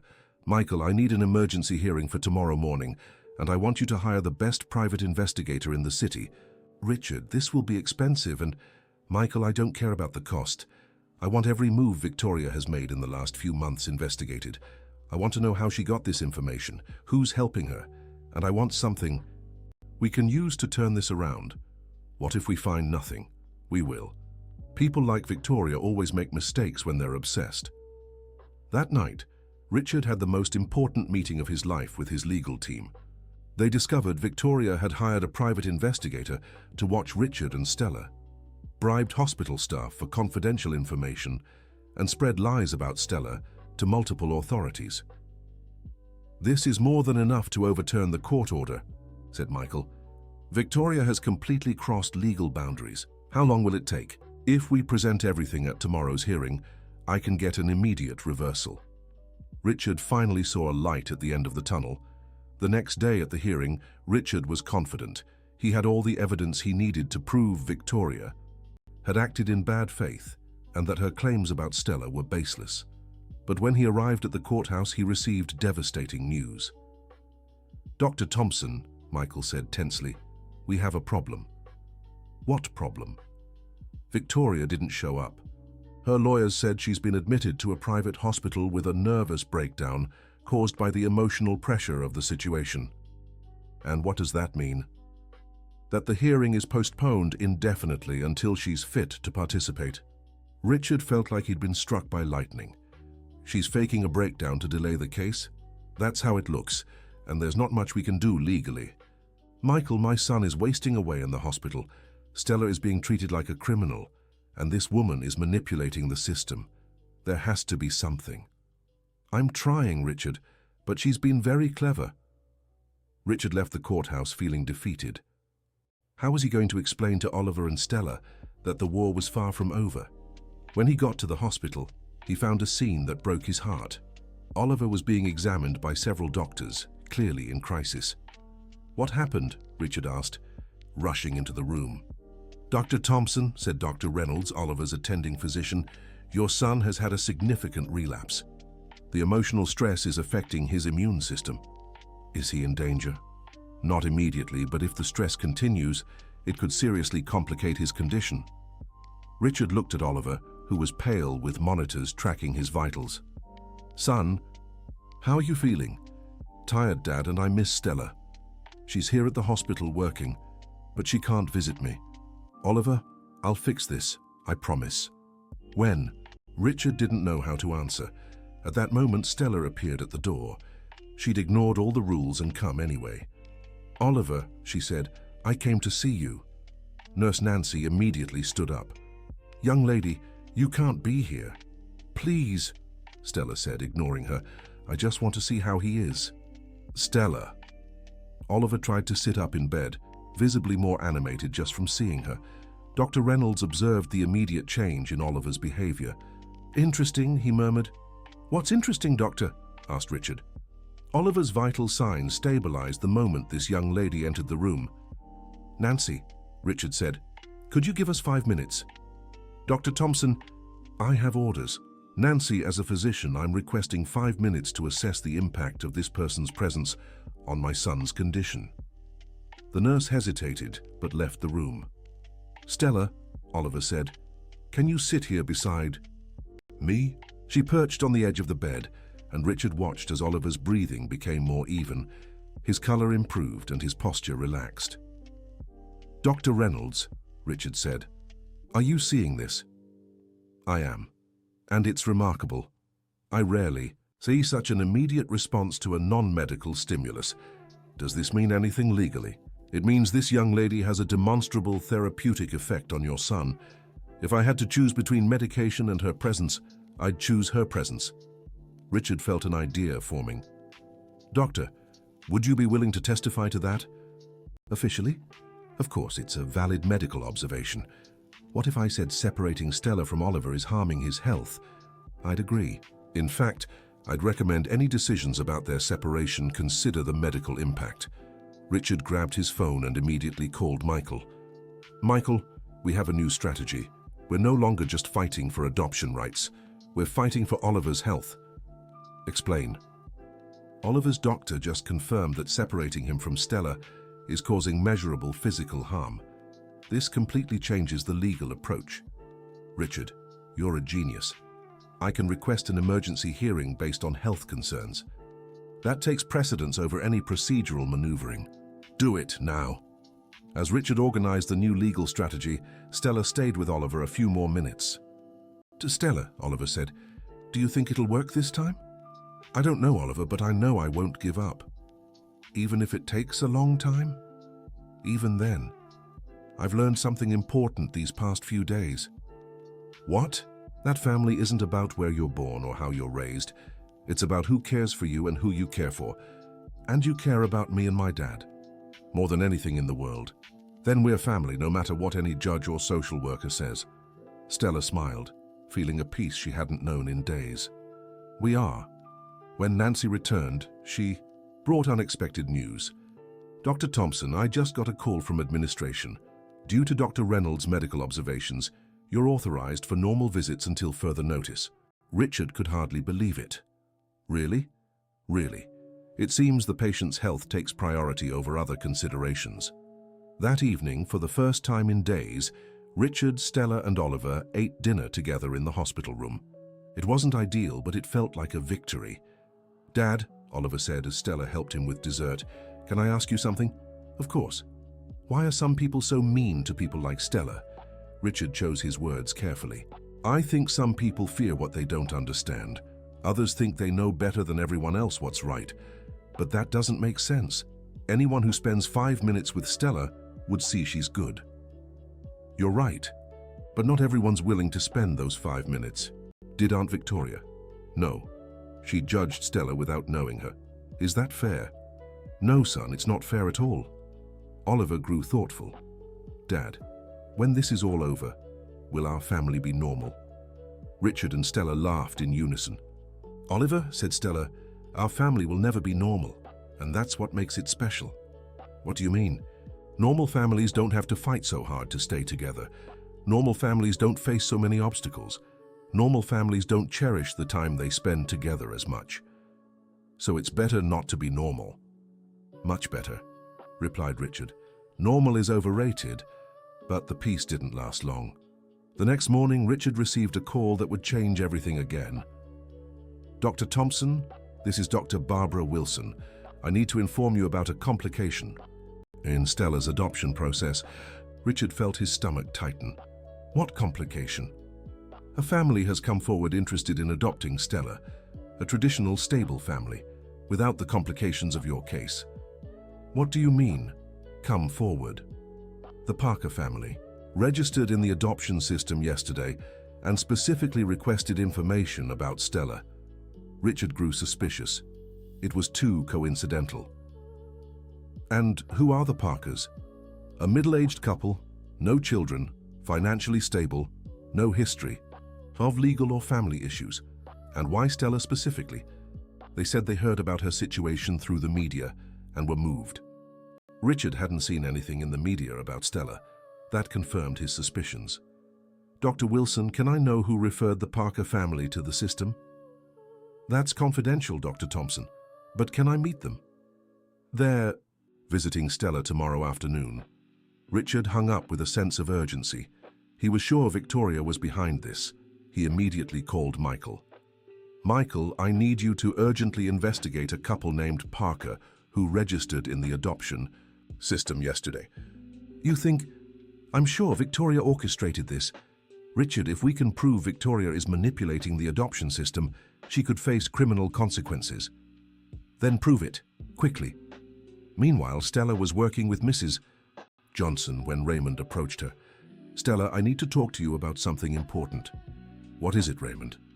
Tomorrow, a family is coming to meet you. A family interested in adopting you. Stella was confused. But Richard is already trying to adopt me. I know, but social services apparently wants to give you options. I don't want options. I want the family I've already chosen. Stella, you'll have to at least meet them. It's mandatory. Stella felt a mix of anger and despair. Raymond, is this some kind of test? To see if I'll trade Richard and Oliver for another family? I don't know, sweetheart. I just know you need to be prepared. That afternoon, when Stella told Richard and Oliver about the Parkers' visit, Oliver looked visibly upset. Stella, you won't like them more than us, right? Oliver, nothing and no one in the world could make me want a different family than ours. But what if they're nicer? What if they have a bigger house or can give you things we can't? Stella sat on the edge of the bed, taking Oliver's hands. Oliver, do you think I care about big houses or expensive things? No, but what I want most in the world is a family that loves me, and I already have that with you. Even with all the problems? Especially because of the problems. Any family can stay together when things are easy, but a real family fights together when things get hard. Richard watched the conversation with growing pride in Stella. Stella, he said, tomorrow when you meet the Parkers, just be yourself. Be honest about what you want. What if they try to convince me to change my mind? Then you'll remind them you already have a family. The next day, the Parker family arrived at the hospital promptly at 2 in the afternoon. They were a couple in their 40s, well-dressed and with friendly smiles. Stella, the woman said, I'm Catherine Parker, and this is my husband, Robert. Hi, Stella replied politely but reservedly. How about we talk somewhere more private? Robert suggested. They went to a meeting room that had been prepared for the occasion. Dr. Wilson was also present. Stella, Catherine began, we heard about your situation and were deeply moved. We'd like to offer you the opportunity to have a stable family. I already have a family. We understand your bond with Dr. Thompson and his son, Robert said, but we want you to consider the advantages of a family without legal complications. What advantages? Well, we can offer you a big house, your own room, private education, trips. Stella interrupted them. Do you have children? No, Catherine answered. We were never able to have biological children, and we decided it was time to adopt. And why me specifically? The couple exchanged quick glances. Because your story touched us, Robert said. Where did you hear about my story? Through acquaintances who work in social services. Stella was growing increasingly suspicious. What if I say I don't want to be adopted by you? Well, Dr. Wilson said, you should at least consider. No, Stella said firmly. I don't need to consider. I already have a family.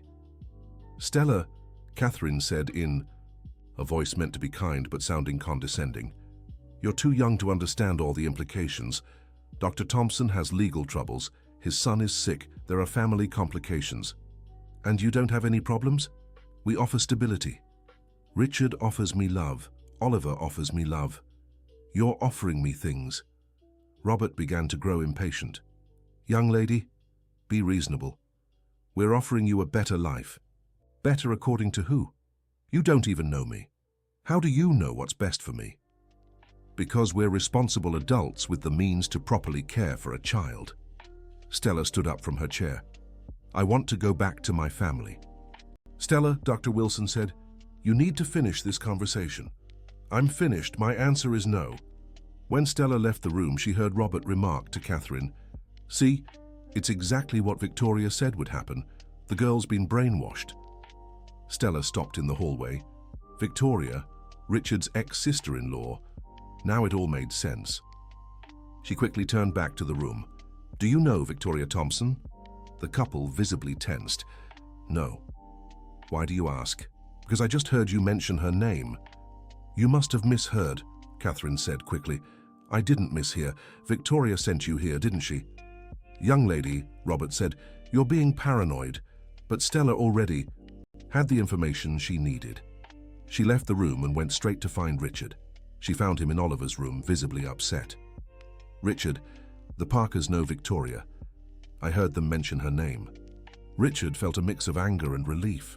Anger at the manipulation, relief at having the proof he needed. "Stella, are you sure?" "Absolutely." And they were clearly lying when they denied it. Richard immediately called Michael. "Michael, we have our proof. Stella heard the Parkers mention Victoria." "That's excellent. I can use this to prove system manipulation." "Do it, now." But the troubles weren't over yet. An hour later, Dr. Wilson appeared in Oliver's room with a serious expression. "Dr. Thompson, I need to speak with you." "What now?" "The Parkers filed a formal complaint against Stella, alleging hostile behavior and emotional manipulation during the interview." Richard couldn't believe what he was hearing. "Emotional manipulation? Stella is 11. They claim she used emotional blackmail tactics to discourage them. And you believe that? Dr. Thompson, my job is to investigate all allegations." "Barbara, this whole situation is a farce orchestrated by my ex-sister-in-law, and you know that." "I can't make assumptions. I need to investigate based on facts. Then investigate the facts.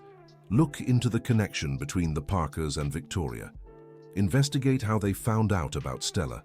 Look into why they showed up exactly when my adoption process was moving forward." Dr. Wilson seemed genuinely surprised. "Are you suggesting there's a conspiracy?" "I'm stating there's a conspiracy, and if you investigate honestly, you'll find the proof." That night, Richard, Stella, and Oliver had the most serious conversation they'd ever had. "I'll be honest with you," Richard said. "The situation is getting very serious. Victoria is using every resource she has to tear us apart, and she has plenty of resources." "What does that mean?" Oliver asked. "It means we might have to take drastic measures."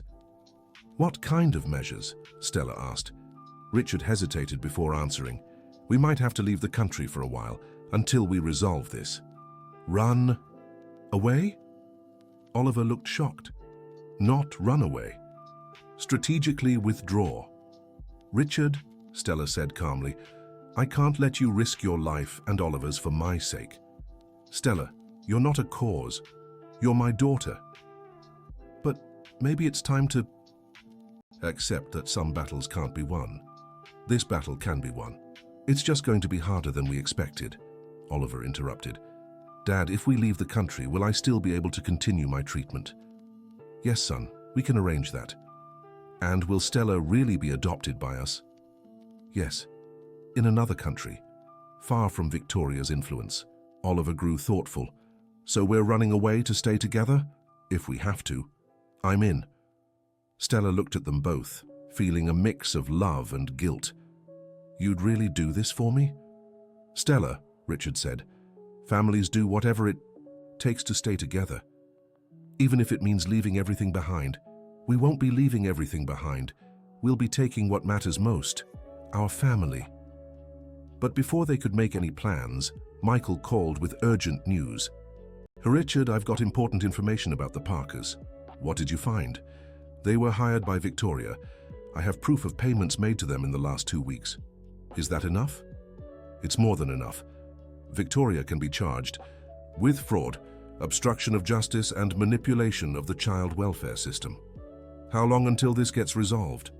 "If we present the evidence tomorrow, I can get all court orders overturned and a criminal investigation launched against Victoria." Richard felt a surge of hope. "Michael, you're a miracle. Don't celebrate yet. Victoria is smart. She might try something desperate once she realizes she's been exposed." Michael was right. The next morning, when Richard arrived at the hospital, he found Oliver's room empty. "Where's my son?" he asked desperately. "Dr. Thompson," a nurse said. Oliver was transferred to another hospital overnight. Transferred by whom? By the temporary legal guardian, Mrs. Victoria Thompson. Richard felt his world collapse. She has no legal authority to do this. "Dr. Thompson, she provided documentation. Our lawyers verified it was all in order." Richard immediately called Michael. "Michael, Victoria kidnapped Oliver." "Calm down, Richard, we'll handle this. Where did she take him?" "I don't know. The nurse said he was transferred to another hospital, but she didn't say which one."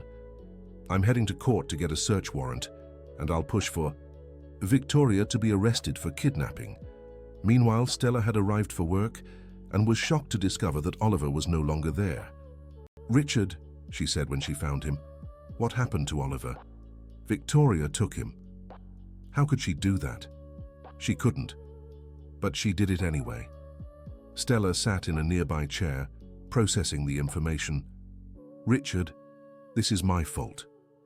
"Stella, no, it is. If I hadn't come into your lives, none of this would have happened."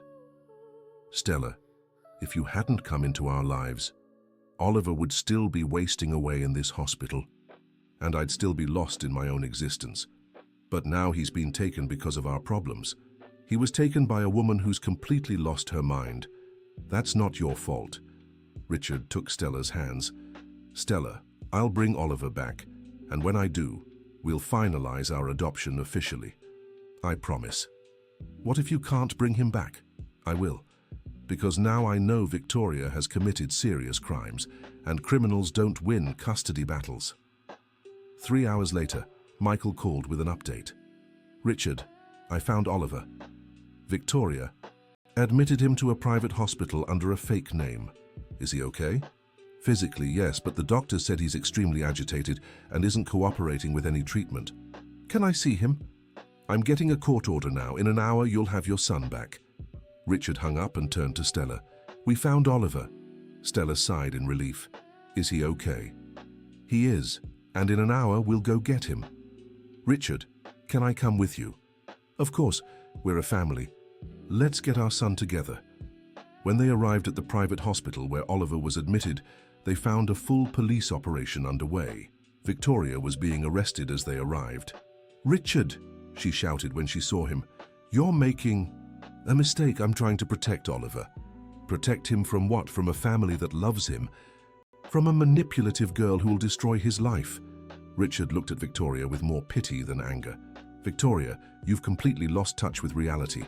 You'll regret this, Richard. When that girl shows her true colors, you'll remember my words." But Victoria's words were lost in the commotion as the police led her away. Richard and Stella ran to the room where Oliver was staying. They found the boy awake, but visibly shaken. "Dad! Stella!" Oliver cried when he saw them. "We're here, son," Richard said, hugging Oliver. "Aunt Victoria said you didn't want me anymore. Said Stella convinced you to abandon me." "Oliver," Stella said, stepping closer to the bed, "that will never happen. Never. She said you were only pretending to like me to get Dad's money." "Oliver, look at me," Stella said firmly. "If I wanted money, I'd have taken the Parkers' offer.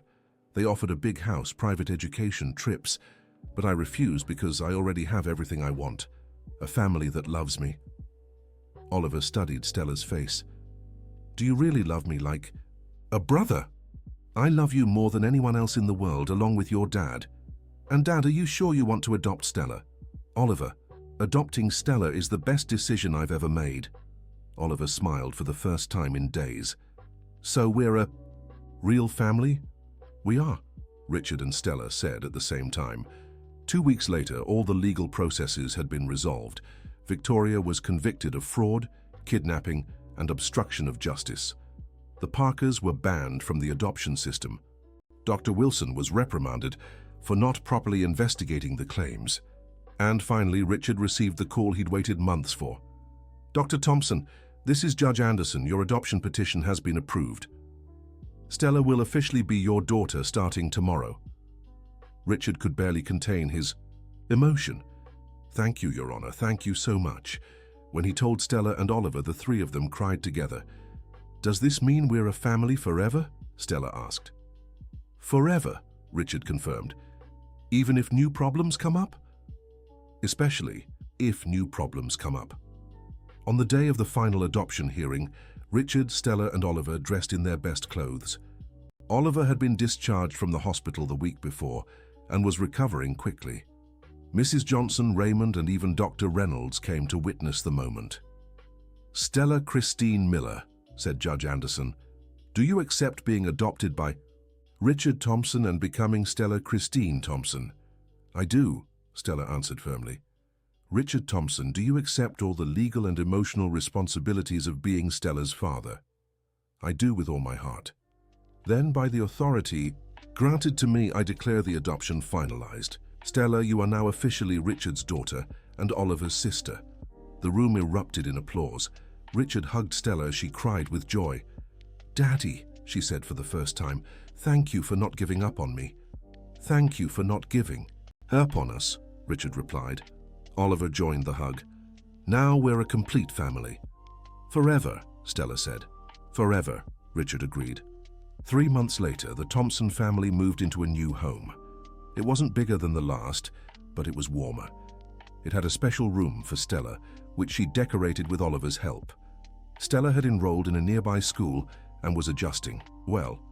She made new friends quickly, and her teacher remarked that she was an exceptionally empathetic and dedicated student. Oliver had fully recovered from his illness. The doctor said the stable family environment had significantly contributed to his healing. Richard reduced his work hours to spend more time with his children. He discovered that being a father of 2 was far more rewarding than being a successful but lonely businessman. One Sunday afternoon, as the 3 of them planted flowers in their new garden, Oliver asked a question that surprised everyone. Stella, do you ever miss living on the streets? Stella stopped digging and thought about it. Sometimes. Not the hardships, but the feeling of independence, of surviving on my own. But you prefer living with us. Oliver, living on the streets taught me I was strong, but living with you taught me I'm loved, and being loved is so much better than being strong alone. And now you're strong and loved, Richard said. Exactly. That night at dinner, Richard made a special announcement. I have a surprise for both of you. What surprise? Stella and Oliver asked in unison. I've decided to start a foundation to help other kids like Stella. Kids who are homeless or in unfit temporary homes. Stella was moved. Really? Really? And I want you to help me run it when you're older. Why? Because no one understands what those kids need better than you. Can I help too? Oliver asked. Of course. You'll both be my partners. What will the foundation be called? Stella asked. Richard smiled. The Full Moon Foundation, because it was on a full moon night that our family became complete. Stella began to cry, but they were tears of happiness. I never thought my name would become the name of a foundation. Your name will help many kids find their families, Oliver said, just like you helped me find mine. 6 months later, the Full Moon Foundation had helped 15 children find permanent families and had renovated 3 temporary shelters in the city.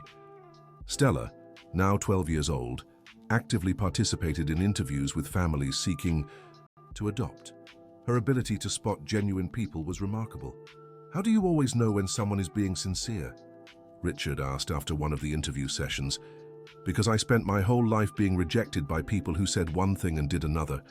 I learned to look beyond words. And what do you see in me? Stella smiled. I see a man who never gave up on me, even when everyone told him he should. And what do you see in yourself? I see a girl who finally found where she belongs. One Thursday afternoon, exactly a year after Stella met Oliver, they returned to Mercy General Hospital for a special visit. Why are we here? Oliver asked. Because I want to thank the people who made our family possible, Richard replied. They visited Mrs. Johnson, who still worked in housekeeping but now also helped identify vulnerable children in the hospital. Stella! Oliver! Mrs. Johnson exclaimed when she saw them.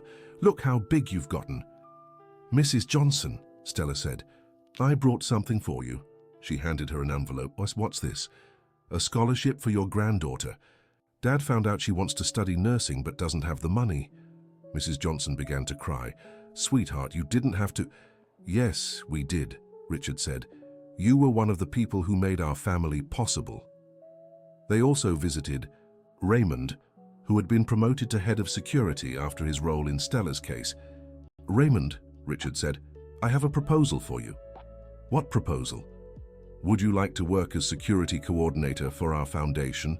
We need someone who understands the streets and knows how to protect vulnerable children. Raymond was genuinely surprised. Dr. Richard, it would be an honor, but I don't have the education for that. You have something far more valuable, life experience and a good heart. We can teach you the rest. Finally, they went to room 507, where it had all begun. Now, it was occupied by a girl about 10 years old who was alone. Hi, Stella said softly. What's your name? Emma, the girl replied shyly. Emma, do you have family here with you? No, I'm waiting for an aunt who lives far away, but she said it might take a while. Stella looked at Richard, who understood immediately.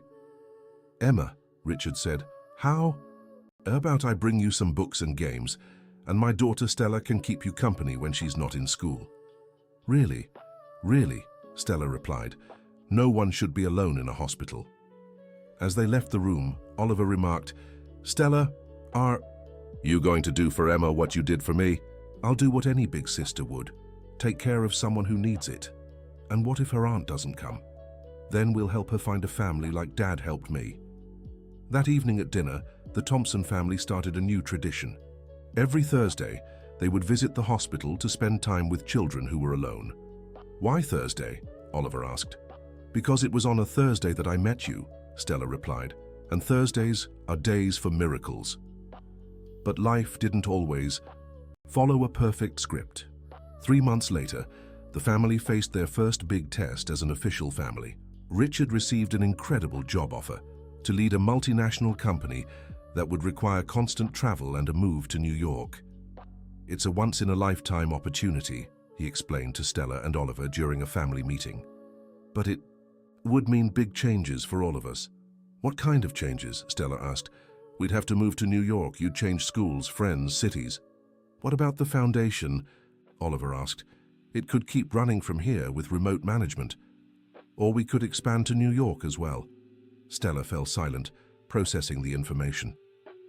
Stella, what do you think? Asked Richard. I think you should accept. Even if it means leaving everything behind. Dad, when I lived on the streets, I learned that home isn't a place. Home is where the people who care about you are. If we're together, anywhere can be home. Oliver agreed. Besides, in New York, we can help even more children. Richard smiled, impressed by his children's maturity. Then it's decided. We're moving to New York. But the move brought unexpected challenges. At her new school in New York, Stella faced direct prejudice from classmates for the first time. Is it true you used to live on the streets? A girl named Sophia asked. During recess. It's true, Stella answered honestly. That's disgusting. My mum said street people have diseases. Your mum is misinformed, Stella replied calmly. And is it true your dad bought you? Another student, Brandon, asked. My father adopted me, because family is about love, not money. But you're not really his daughter. You're just a pity case he took in. Stella felt the words like a stab but kept her composure. I'm his daughter in the way that matters, in his heart.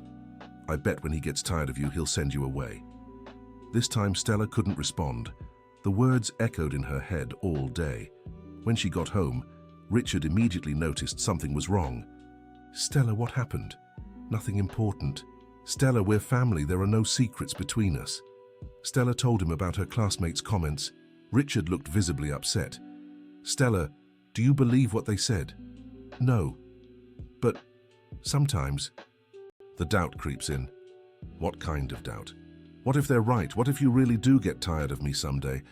Richard stopped what he was doing and sat beside Stella. Stella, can I tell you a secret? Okay. Sometimes I have doubts too. About me. About being a good father to you.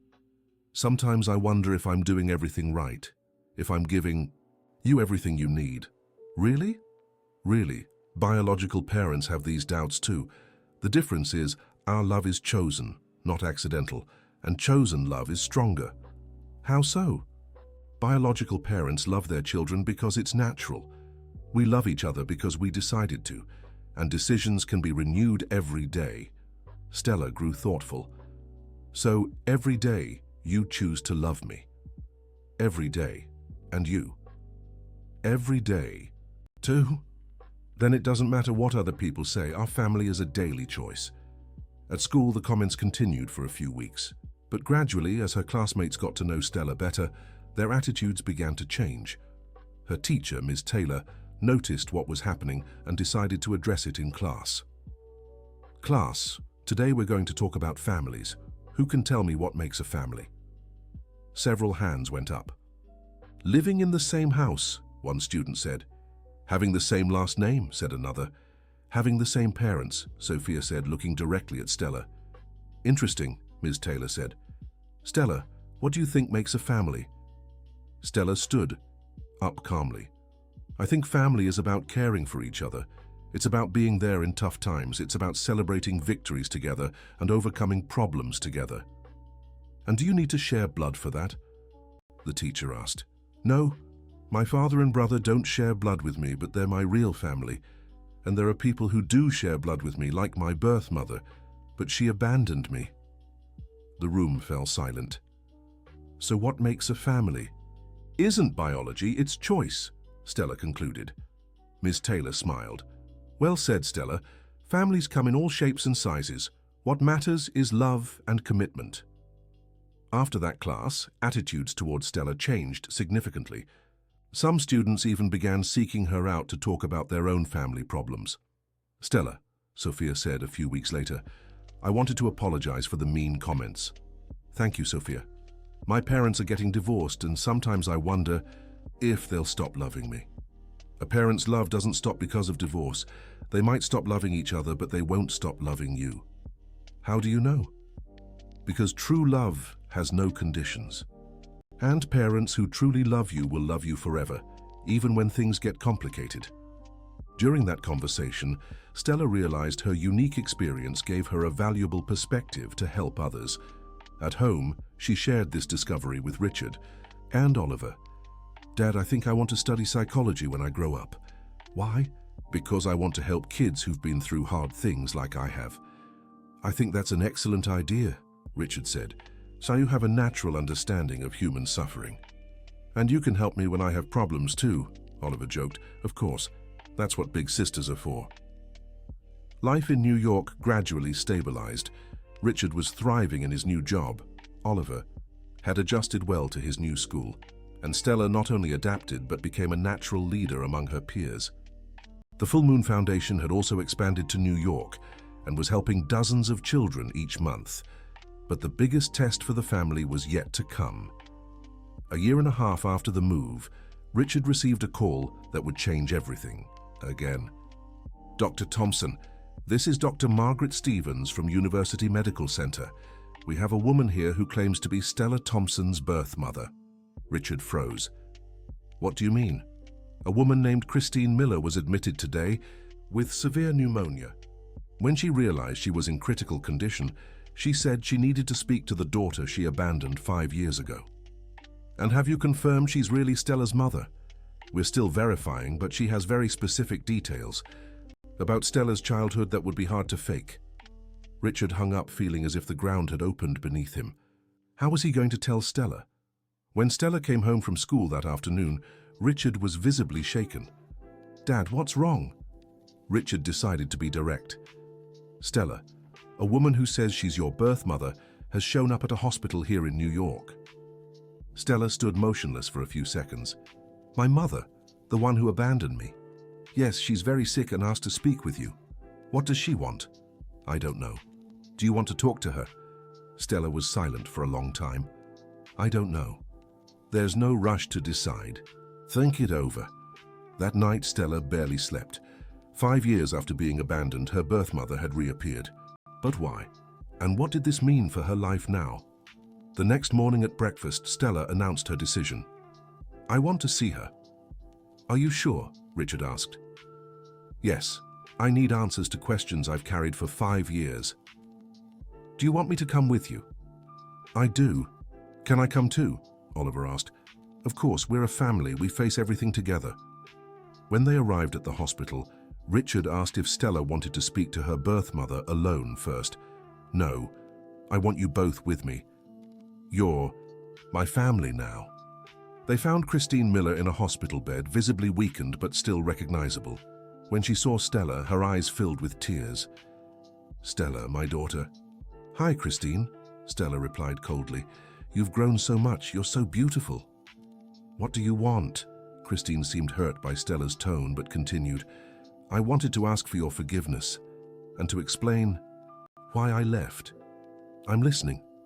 I was very young when you were born. I had no support, no money, and no idea how to take care of a child. Then why did you have me? Because I loved you, but love wasn't enough. Stella remained unmoved. And now? Why show up now? Because I'm sick. The doctors say I might not have much time left, and I can't go without asking for your forgiveness, and you think an apology makes up for 5 years of abandonment. No, but I hope it at least explains things. Richard watched the conversation in silence, admiring the maturity with which Stella was handling the situation. Christine? Stella, said after a long pause, do you know what I went through after you abandoned me? I imagine it was hard. Hard? Stella stood up from the chair. I went through 3 foster homes. In the last one, the caregiver did terrible things to me. I had to run away and live on the streets for 3 years. 3 years, Christine, sleeping in doorways, digging through trash for food, running from dangerous people, Christine began to cry. Stella, I didn't know. You didn't know because you didn't want to know. You abandoned me and never looked back. I tried to come back a few times, but I always thought you'd be better off without me. That was your decision, not mine. Oliver, who had stayed quiet until then, stepped closer to Stella. Stella, are you okay? I'm fine, Oliver. This is Christine, my birth mother. Christine, this is Richard and Oliver, my real family. Christine looked at Richard. Thank you for taking care of my daughter. Stella isn't your daughter, Richard replied calmly. She's my daughter. You lost that right when you abandoned her. I know, and I'm grateful she found a real family. Stella moved closer to the bed. Christine, I'll tell you one thing. I forgive you. Really? Yes, not because you deserve it, but because I deserve peace. Carrying anger is too heavy. Thank you, sweetheart. But I want you to understand, you're not my mother. You gave me life, but Richard gave me love. There's a big difference. Christine nodded, crying silently. Can I know what your life is like now? Stella glanced at Richard, who gave her an encouraging nod. I have a family who loves me. I go to a good school, I have friends, I help other kids through a foundation, and most importantly, I'm happy. I'm glad for you. Christine, can I ask you something? Of course. Do you regret abandoning me? Christine hesitated before answering. I regret how I did it, but I don't regret you finding Richard. You're better off with him than you ever would have been with me. Stella nodded. At least you're honest. They talked for a few more minutes, but there wasn't much left to say. 5 years had created a distance that couldn't be bridged in one conversation. As they were leaving, Christine called Stella. One last time. Stella? Yes? You can forgive me, but can you ever love me again? Stella stopped at the door and turned. Christine, love isn't something you turn on and off. The love I had for you died when you left me. But I can wish you peace and healing. That's more than I deserve. It's what I can give. When they left the hospital, Richard asked Stella how she felt. Strange. Relieved, but strange. Why? Because I spent 5 years imagining this moment, and when it finally happened, I realized I didn't need it anymore. What do you mean? For years I thought I needed her answers to move on, but the truth is moving on was what gave me the answers. Oliver held Stella's hand. Are you still my sister? Forever, Oliver. Birth families are chance. Chosen. Families are forever. Even if more relatives show up. Even then. That night at dinner, Stella made an announcement that surprised everyone. Dad, I want to change my name officially. What do you mean? I want to drop Miller and just be Stella Christine Thompson. Are you sure? Absolutely. Miller was the last name of a family that abandoned me. Thompson is the last name of the family that chose me. What if you regret it later? I won't regret it. You are my real family. I want my name to reflect that. Richard was moved. It would be an honor to have you officially as Stella Christine Thompson. And would I really be Stella Thompson? Oliver asked. You already are Stella Thompson. Now it would just be on paper too. 2 weeks later, they received the news that Christine had passed away at the hospital. Stella took the news calmly. Do you want to go to the funeral? Richard asked. I do, not for her but for myself, to close this chapter for good. At the funeral, there were only a few people. Stella stood by the casket for a few minutes. What are you thinking? Richard asked. I'm thinking that she gave me life, but you gave me a reason to live. Are you sad? I'm at peace. Sometimes that's better than being happy. After the funeral, life returned to normal. Or almost normal. 3 months later, Stella began having frequent nightmares. She would wake up in the middle of the night sweating and crying. Stella, what's going on? Richard asked one particularly difficult night. I don't know. I have strange dreams about being lost and not being able to find you. When did this start? Since Christine's funeral. Richard understood immediately. Stella, seeing your birth mother die may have triggered old fears of abandonment, but you would never abandon me. Rationally, you know that, but emotionally, your mind might be processing old trauma. What can I do? How about we talk to a psychologist? Someone who specializes in abandonment trauma. Do you think I need it? I think we all sometimes need help processing difficult experiences. Stella began therapy with Dr. Helen Murray, a psychologist specializing in adopted children. Stella, Dr. Murray said in their first session, it's normal for events like the reappearance and death of your birth mother to bring up confusing feelings. But I thought I'd moved past all that. Moving past trauma doesn't mean it disappears. It means we learn to handle it in a healthy way. And the nightmares, they're your mind's way of processing fears. We'll work together to understand them and lessen their intensity. During therapy, Stella discovered she still carried deep guilt about being abandoned. Why do I feel guilty? She asked in one session.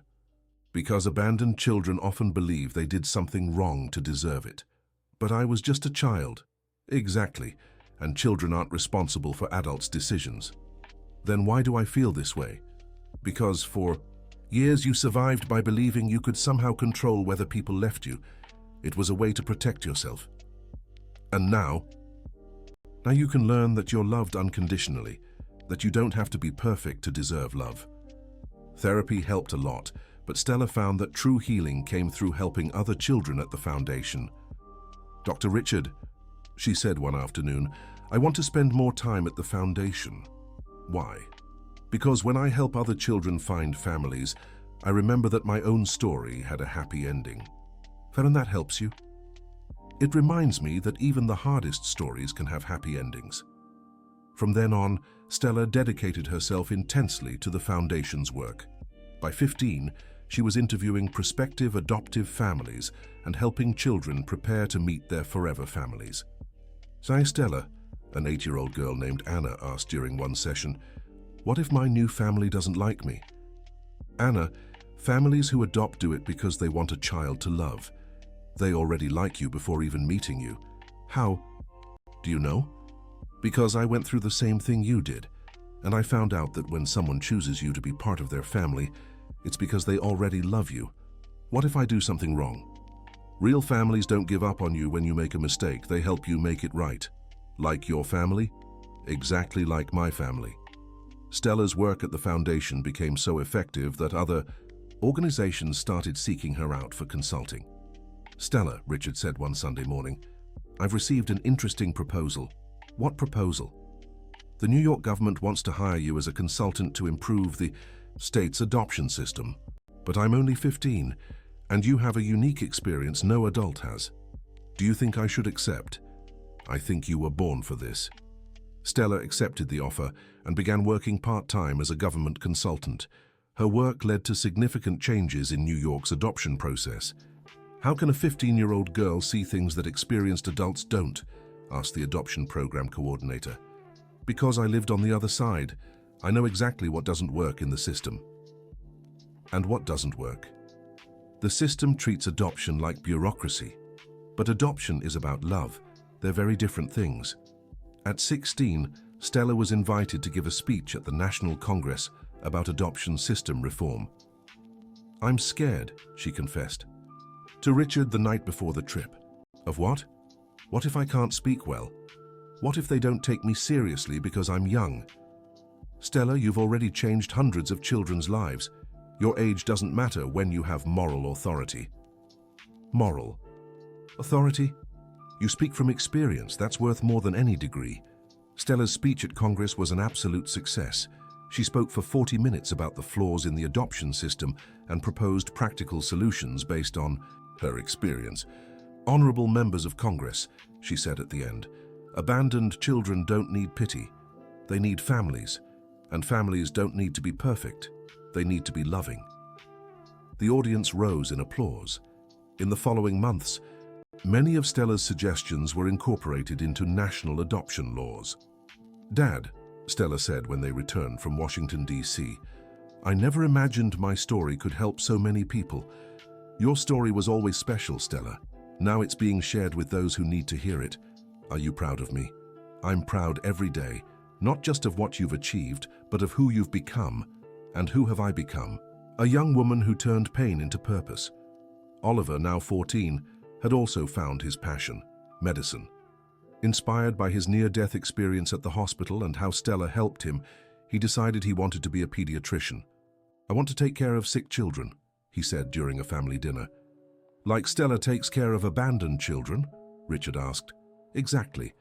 I want our family to be known for helping kids. We already are, Stella said. The difference is, now we'll help even more.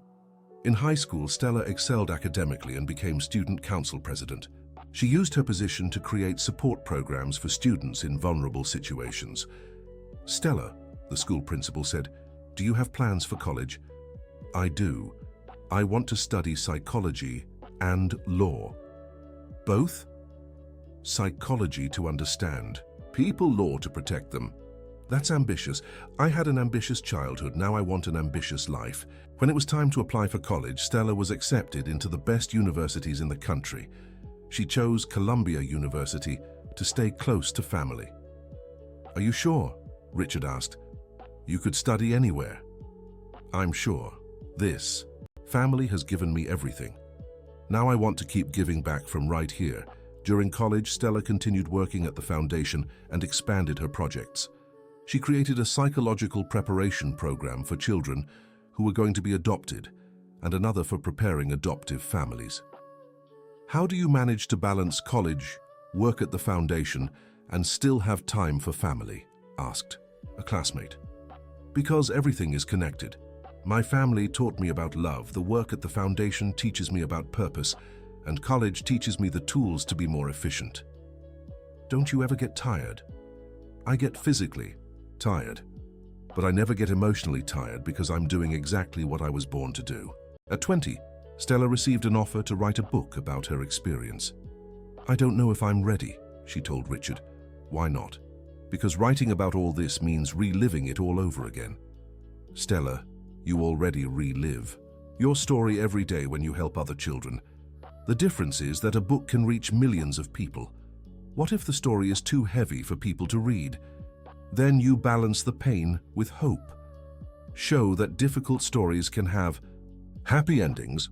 Stella spent a year writing her book, titled Full Moon, A Story of Abandonment and Love. The book became a national and international bestseller. How does it feel to be a famous author? Asked Oliver, now a medical student. Strange. For years I tried to hide my story. Now it's in bookstores all over the world. Do you regret it? No, because every day I get letters from adopted children who feel less alone after reading my story. And from adults? I get letters from adoptive parents who understand their children better. and from people who decided to adopt after reading the book. The book's success brought invitations to speak in several countries. Stella traveled the world sharing her story and advocating for improvements in adoption systems. But success also brought unexpected challenges. "Dad," Stella said one night after returning from a speaking trip, "I'm worried." "About what?" "I feel like I'm becoming more of a symbol than a person. People see me as the girl who overcame everything, not as Stella. And how do you want to be seen? As a normal person who had a difficult childhood but was lucky enough to find an amazing family. Stella, you were never normal, and that's not a flaw. It's a gift." "What do you mean?" "Normal people don't change the world. Extraordinary people do, and you are extraordinary. But sometimes I wish I were just a normal daughter with normal problems." Richard smiled. "Stella, you are my normal daughter, who just happens to also be extraordinary." At 22, Stella graduated with honors in psychology. At the graduation ceremony, she gave the class speech. "Classmates," she said. "From the podium, we studied psychology to understand the human mind. But I've learned that the most powerful healing doesn't come from theories or techniques. It comes from unconditional love. During my childhood, I went through traumas that could have destroyed me, but I found a family that loved me without conditions, and that love healed me in ways no therapy alone could. So when you leave, hear and start helping people, remember, techniques are important, but love is transformative." The audience rose in applause. Richard and Oliver were in the front row, crying with pride. After graduation, Stella opened her own practice specializing in therapy for adopted and vulnerable children. "Why not take a job at a famous clinic?" asked a professor. "Because I want to work specifically with the children the system often forgets. You'll earn much less money. I'll earn much more purpose." Stella's practice quickly became a national reference. She developed innovative techniques that blended traditional psychology with her personal experience. "Dr. Stella," said a 9-year-old girl during a session, "my new family is nice, but I'm afraid they might change their minds about me." "Why do you think they'd change their minds?" "Because maybe I'm not good enough. Can I tell you a secret?" "Sure. When I was your age, I thought the same thing about my dad and my brother." "And did they change their minds?" "No. Do you know why? Because real families don't choose you for what you do. They choose you for who you are." "And how do I know if I'm good enough?" "You're already good enough, just by existing."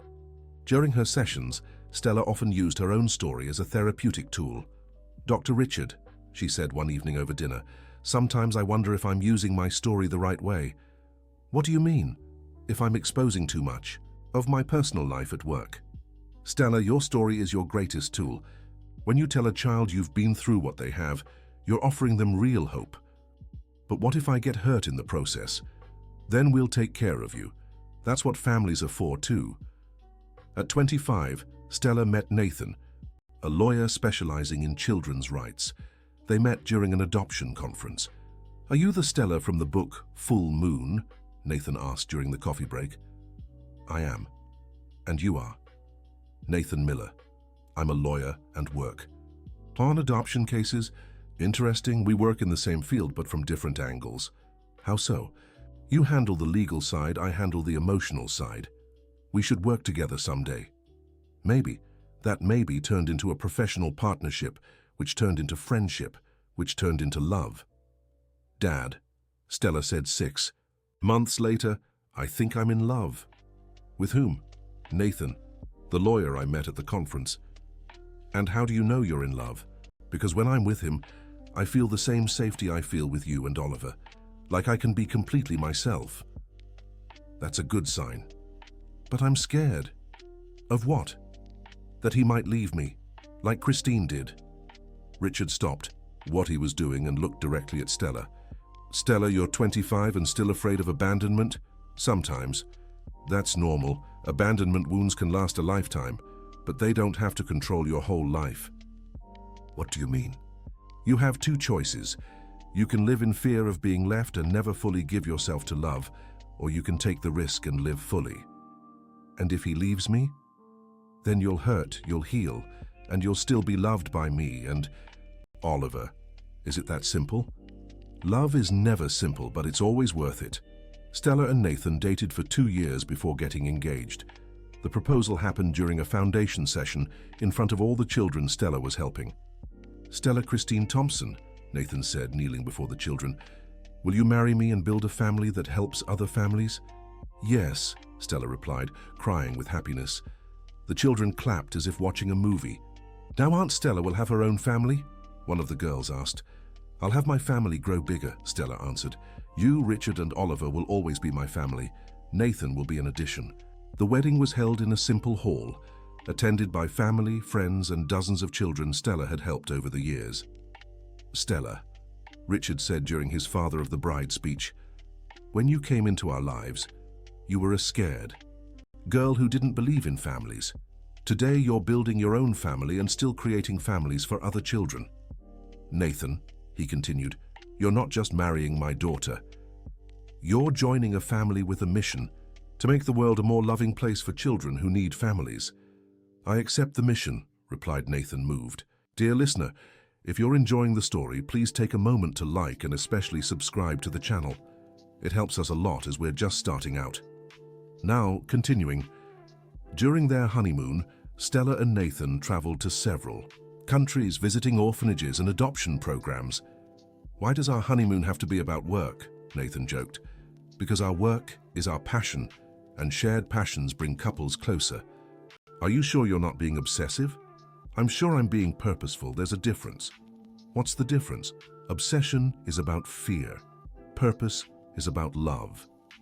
A year after their wedding, Stella and Nathan decided to adopt a child. "Why adopt instead of having biological children?" some friends asked. "Because there are millions of children in the world who need families," Stella replied. "And because we want to practice what we preach." "But you could have both." "We might, but we want to start by offering a family to someone who already exists and needs one." The adoption process was different for Stella. For the first time, she was on the other side as a prospective adoptive mother. "It's strange being evaluated by social workers," she told Nathan. "Why?" "Because now I understand how families feel during the process. It's invasive and scary. Even knowing it's necessary? Even then, no one likes having their life scrutinized, even if they understand the reason." They were approved quickly and met Emma, a 6-year-old girl who had lost her parents in an accident. "Hi, Emma," Stella said at their first meeting. "My name is Stella." "Hi," Emma replied shyly. "Do you like to draw?" "Yes." "What kind of drawings do you make?" "I draw families." "What are the families you draw like?" "Happy. Always happy." Stella felt her heart tighten. Emma was clearly idealizing the idea of family. "Emma, can I tell you a secret?" "Okay." Real families aren't always happy. Sometimes they're sad, sometimes they argue, sometimes they have problems. "So they're not good?" "They're wonderful, because a good family is one that stays together even when they're not happy." "What do you mean?" "Family is about being together in good times and bad." Emma thought for a moment. "Will you and Nathan stay with me even when I'm not happy?" "Especially when you're not happy." Emma's adoption was finalized 6 months later. She adapted quickly to her new family and grew especially close to Oliver, who was now a pediatric resident. "Uncle Oliver," Emma said one afternoon, "why did Stella choose me?" "Because you're special. But there are lots of special children waiting for families." Oliver carefully considered his answer. "Emma, sometimes in life, the right people find each other at the right time. Stella needed a daughter like you, and you needed a mother like Stella." "And Daddy Nathan?" "Daddy Nathan needed both of us." Emma smiled. "So we're a family that found each other." Exactly. Life with Emma brought new challenges and joys. Stella discovered that being a mother was unlike anything she'd imagined. "Nathan," she said one night after putting Emma to bed, "being a mother is harder than helping other families." "Why?" "Because when I help other families, I can keep emotional distance. With Emma, every joy and every pain is intense." "Do you regret it?" "Never. But now I understand why Richard worried so much about me when I was little." "What do you mean?" "When you love someone unconditionally, you're on a constant emotional roller coaster. And is it worth it? Every single moment. 2 years later, Stella and Nathan adopted another child, Ethan, an 8-year-old boy who had been returned by 2 previous families. "Why do you want a boy who didn't work out in other families?" asked the social worker. "Because there are no children who don't work out," Stella replied. "There are families who weren't prepared." "And are you prepared?" "We're prepared to love unconditionally. The rest we'll learn along the way." Ethan arrived defensive and distrustful. "Are you going to send me back too when you get tired of me?" he asked on the first day. "Ethan," Stella said calmly, "real families don't return their children. We might argue, you might make mistakes, we might have hard times, but you'll always be our son." "How do you know?" "Because I was also a child who thought I'd be sent back, and my father proved to me that real families don't do that." "Your father is Richard?" "Yes, and he's excited to meet you." Ethan's integration was more challenging than Emma's. He constantly tested boundaries, as if trying to provoke the family to confirm his worst expectations. "Stella," Nathan said after a particularly difficult episode, "I think Ethan is sabotaging things on purpose." "Of course he is. It's a defense mechanism." "What do you mean?" "If he makes us give up on him, he can tell himself it was his choice, not our abandonment." "And what do?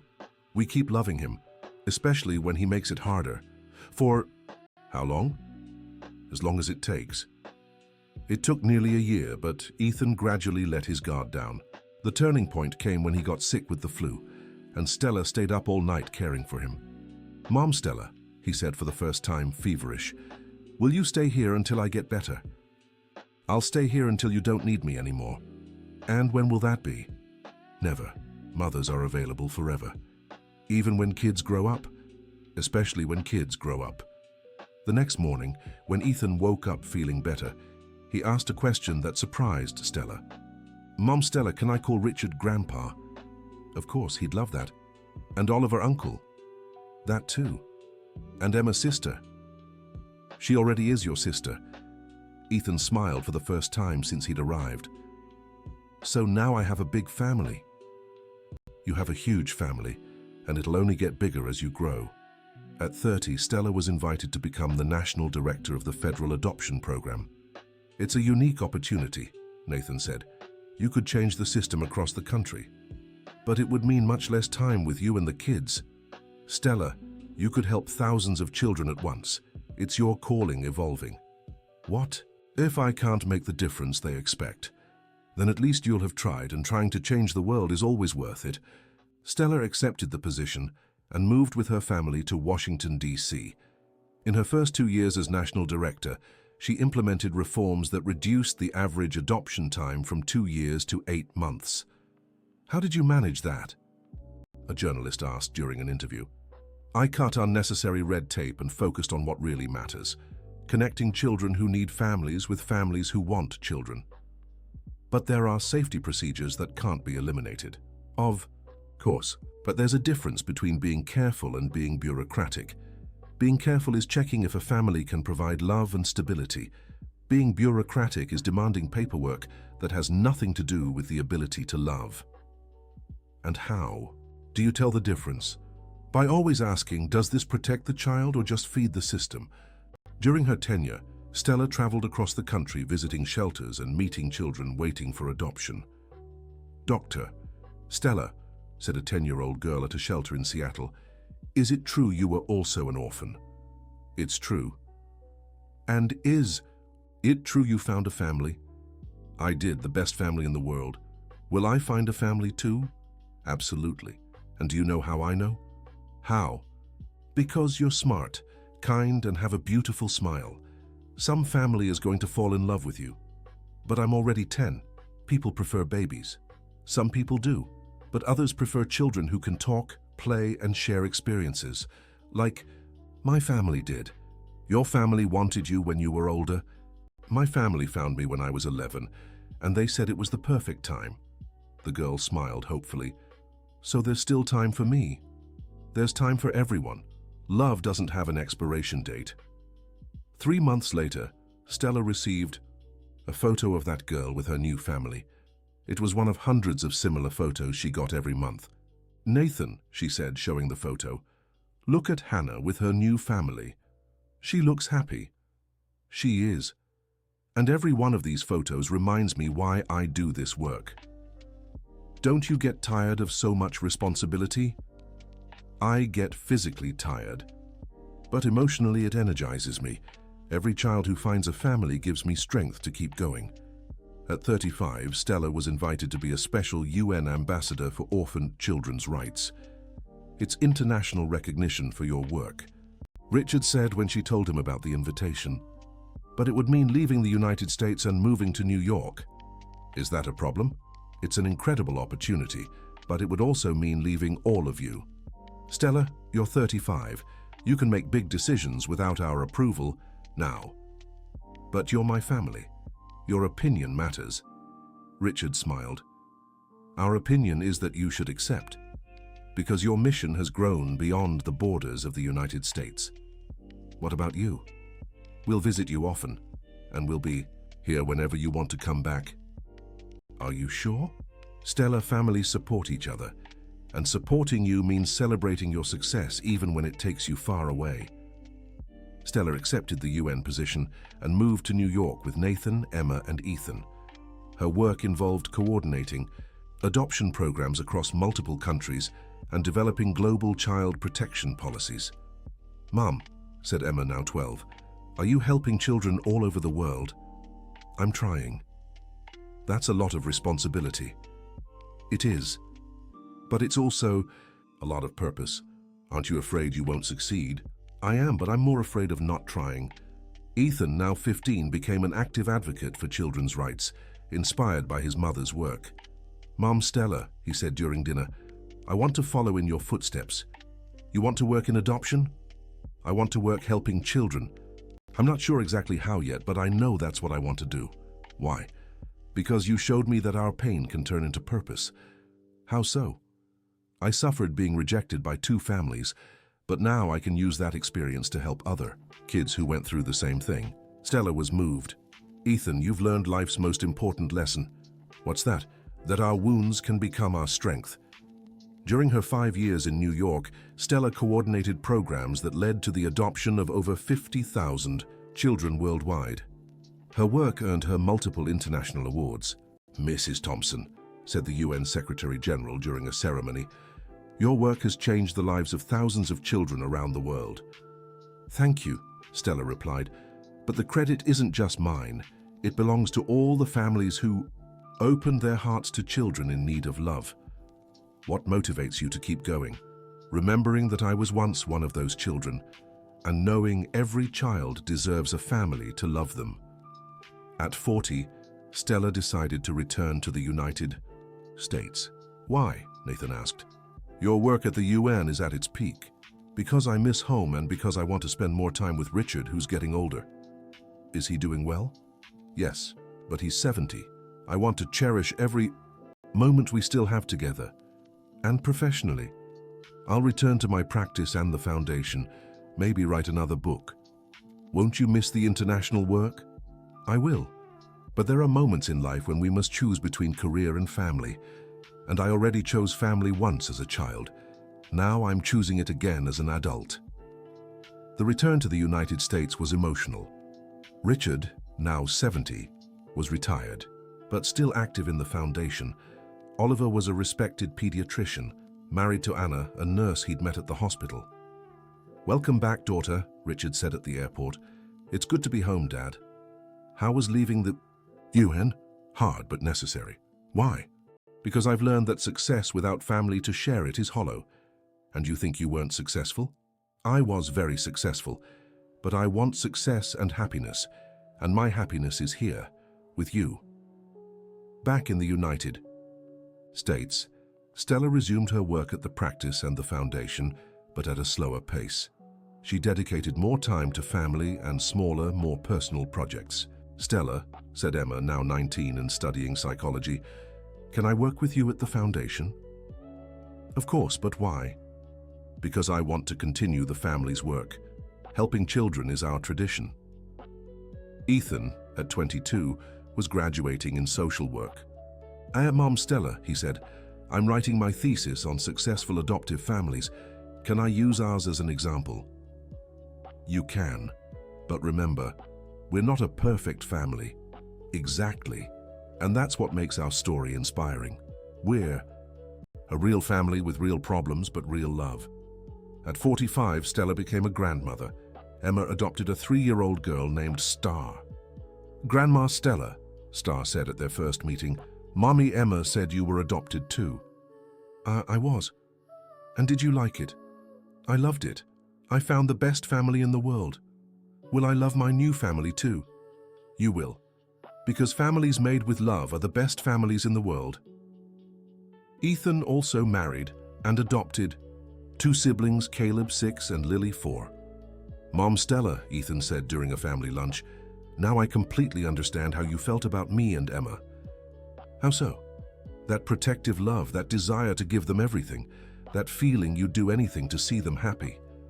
"That's exactly it. And I also understand why you never gave up on me, even when I was difficult." "Children are forever, Ethan, in the easy times and the hard ones. Now it's me who won't give up on Caleb and Lily." "Exactly. Love multiplies. It never divides." Richard, at 75, was frailer, but still actively involved in family life. "Stella," he said one afternoon while playing with his great-grandchildren, "do you know what makes me proudest of you?" "What?" "Not your professional success, not the awards, not the international recognition. Then what is it? It's seeing you've become exactly what you always had the potential to be, a person who turns love into action." "I learned that from you." "You already had it in you. I just gave it the chance to bloom." "Dad, can I ask you something?" "Of course. Did you ever regret adopting me?" Richard stopped playing with the grandchildren and looked directly at Stella. "Stella, you're 45 and still doubt that?" "Sometimes." "Then I'll tell you one last time, adopting you was the best decision of my life. Not just because it changed your life, but because it changed mine. You taught me family isn't about blood, it's about choice. And I'd choose you 1,000 times over, even with all the problems we face, especially because of the problems. Families that don't face problems together aren't real families." 6 months later, Richard was hospitalized with heart problems. During the 2 weeks he was admitted, Stella practically lived at the hospital. "Stella," said Oliver one night, "you need to rest." "I can't leave him alone." "He's not alone, we're all here." "Ben, he took care of me when no one else would. Now it's my turn to take care of him." "But you need to take care of yourself too." "I'll take care of myself when he's better." During a particularly difficult night, Richard woke up and found Stella sleeping in the chair beside his bed. "Stella," he called softly. "Dad? Are you okay? Do you need anything?" "I need you to go home and rest. I won't leave you alone." "Sweetheart, come here." Stella moved closer to the bed. "Do you know what the greatest gift you ever gave me was?" "What?" "You taught me that being a father isn't about fathering a child. It's about loving a child, and you gave me the chance to be a real father. You've always been a real father. I only became a real father when you came into my life. Before that, I was just Oliver's father. With you, I learned that a father is someone who cares, protects, loves, and teaches. Biology doesn't matter." "Dad, you're scaring me. Why are you saying this?" "Because I want to make sure you know. You made me whole as a person and as a father." Richard recovered from that hospitalization, but it was clear his health was fragile. The family began to cherish every moment together even more. "Grandpa Richard," said Star, now 8 years old, "why did you choose Grandma Stella when she was little?" "I didn't choose her, Star. She chose me." "What do you mean?" "She came into Uncle Oliver's life when he was sick and sad, and little by little she won all our hearts." "And you weren't scared?" "I was very scared." "Of what?" "Of not knowing how to be a father to a girl who had been through so much hardship." "But you did it." "We did it together. Family is a team effort." At 78, Richard began showing signs of mild dementia. Some days he was lucid, others he was confused. "Stella," he said one confused morning, "can you call my daughter for me?" "Dad, I am your daughter." "No, my biological daughter. Stella." "Dad, I'm Stella. I'm your adopted daughter, remember?" Richard looked at her for a few seconds, trying to process the information. "Oh, that's right. I'm sorry, sweetheart. Sometimes I get confused." "It's okay, Dad. What matters is that you remember you love me." That I'll never forget. And he was right. Even on his worst days with dementia, Richard always recognized Stella as his daughter and showed his love for her. "It's interesting," the doctor remarked to Stella. "Patients with dementia often forget recent relationships first, but your father always remembers you. Why?" "Because the emotional bond between you is so strong it transcends cognitive memory. For the 2 years Richard lived with dementia, Stella was there every day. She read to him, talked about his favorite memories, and made sure he felt loved and safe." "Mum," said Emma one afternoon, "don't you think you're sacrificing too much?" "Emma, when I was a child and I was sick or sad, your grandfather took care of me. Now that he's sick and confused, I take care of him. That's how families work." "But you have your own life." "My own life includes taking care of the people I love." "What about us? What about your grandchildren?" "You're learning the most important lesson, that families take care of each other. Always." Richard passed away peacefully in his sleep. At 80, Stella was holding his hand. "Dad," she whispered when she realized he was gone. "Thank you for choosing me. Thank you for loving me. Thank you for teaching me that families are about love, not blood." Richard's funeral was a celebration of life. Hundreds of people attended, including dozens of children who had been helped by the foundation over the years. "Dr. Richard saved my life," said a 20-year-old woman during the wake. "He helped me find my family when I was 12. He saved mine too," said Stella, "and taught me how to save the lives of others." During the funeral speech, Stella summed up Richard's legacy.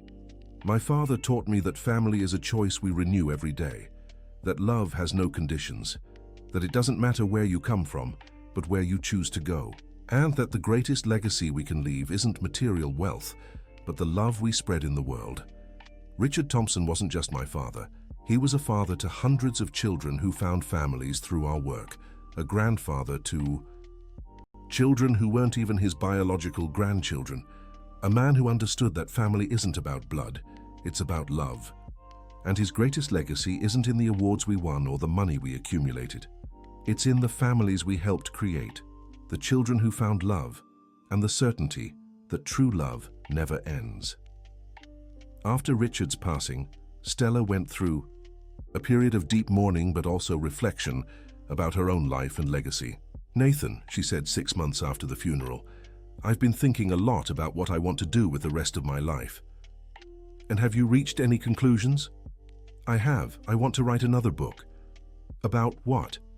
"About Richard, about our family, about how one decision to adopt a child changed entire generations." "That's a good idea. And I want to create an institute in his name, a place where orphan children can stay temporarily while waiting for adoption, but one that feels more like a family than a shelter." "How so?" "I want to create small homes with no more than 6 children each, with caregivers who act like temporary parents, so these children can experience family even before they're adopted." "That's ambitious." "Dad was always ambitious when it came to helping children. I want to continue that legacy." Stella spent the next 2 years writing the book, Richard, the man who saw family where others saw problems, and planning the Richard Thompson Institute. The book became another bestseller and was adapted into a film. The Thompson family's story inspired millions around the world to consider adoption. "Mum," said Ethan during the movie premiere, "it's strange seeing our life on the big screen." "It's surreal," Stella agreed. "But if our story inspires even one family to adopt a child, it's worth it. Do you think Grandpa Richard would be proud?" "I'm sure of it. He always said our story should be shared to help other families." The Richard Thompson Institute opened 3 years after his death. It consisted of 10 small homes, each housing up to 6 children with caregivers trained to create a family environment. "Stella," said Oliver during the inauguration, "Dad would be overjoyed to see this." He would, and more importantly, he'd see his legacy living on through all of us. "How so?" "You're a pediatrician caring for sick children. Emma is a psychologist working with adopted children. Ethan is a social worker helping families. I continue with the foundation and the institute. We've all chosen professions that help children. And the grandchildren? Star wants to study law to defend children's rights. Caleb wants to be a teacher for underprivileged kids. Lily is still young, but she already shows special empathy for those in need. So Dad created a dynasty of people who help children. Exactly, that's his true legacy. At 50 years old, Stella was invited to give a TED Talk titled, How Love Transforms Generations. Ladies and gentlemen, she said from the stage, I want to tell you a story about how one decision made in love can change not just one life, but entire generations.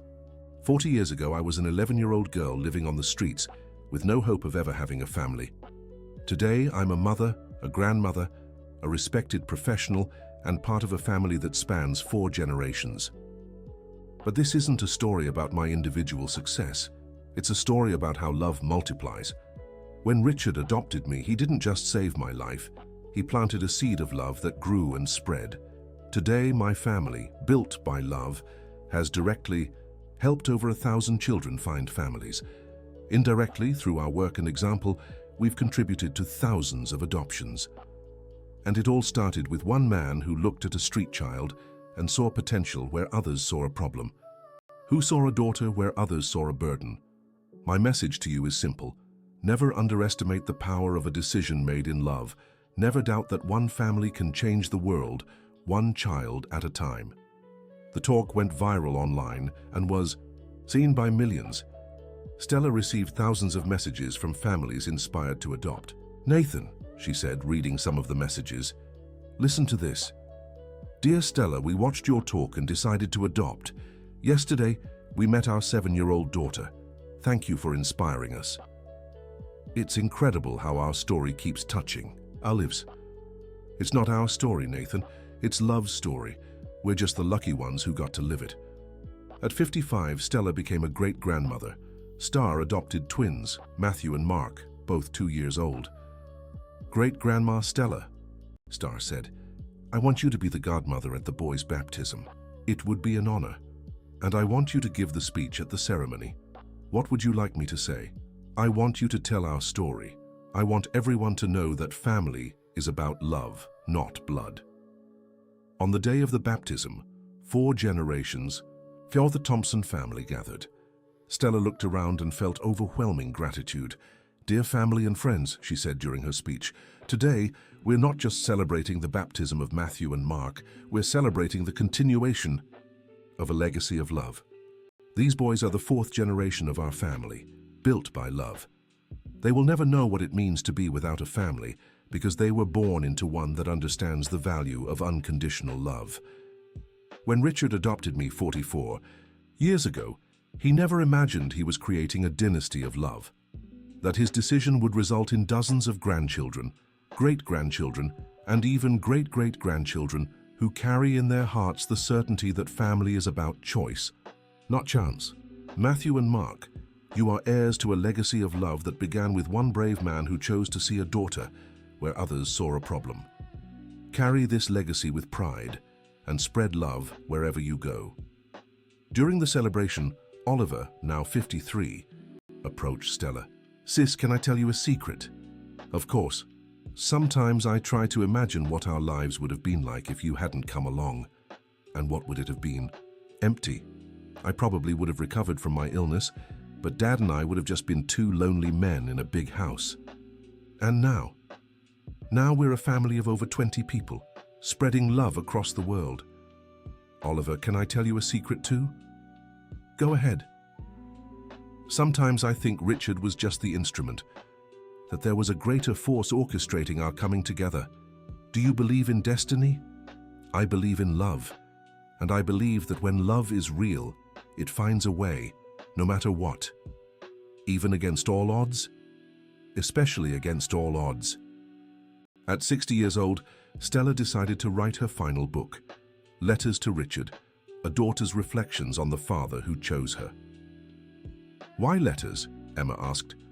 Because I still talk to him every day, and I want to share those conversations. with the world. What do you tell him? I tell him about you, about the grandchildren, about the institute, about every child who finds a family.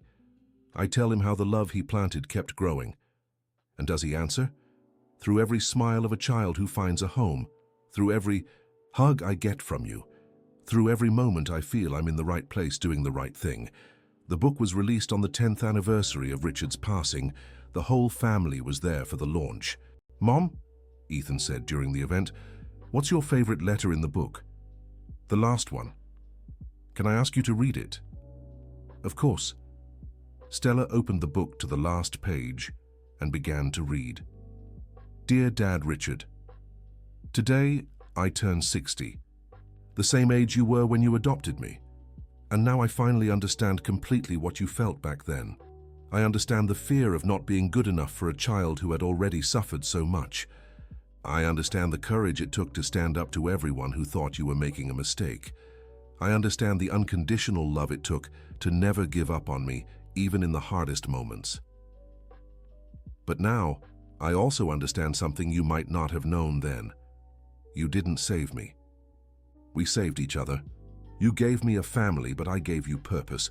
You gave me unconditional love, but I gave you the chance to discover what kind of father you truly were. You gave me stability, but I gave you adventure. Our family now has 23 people across 4 generations.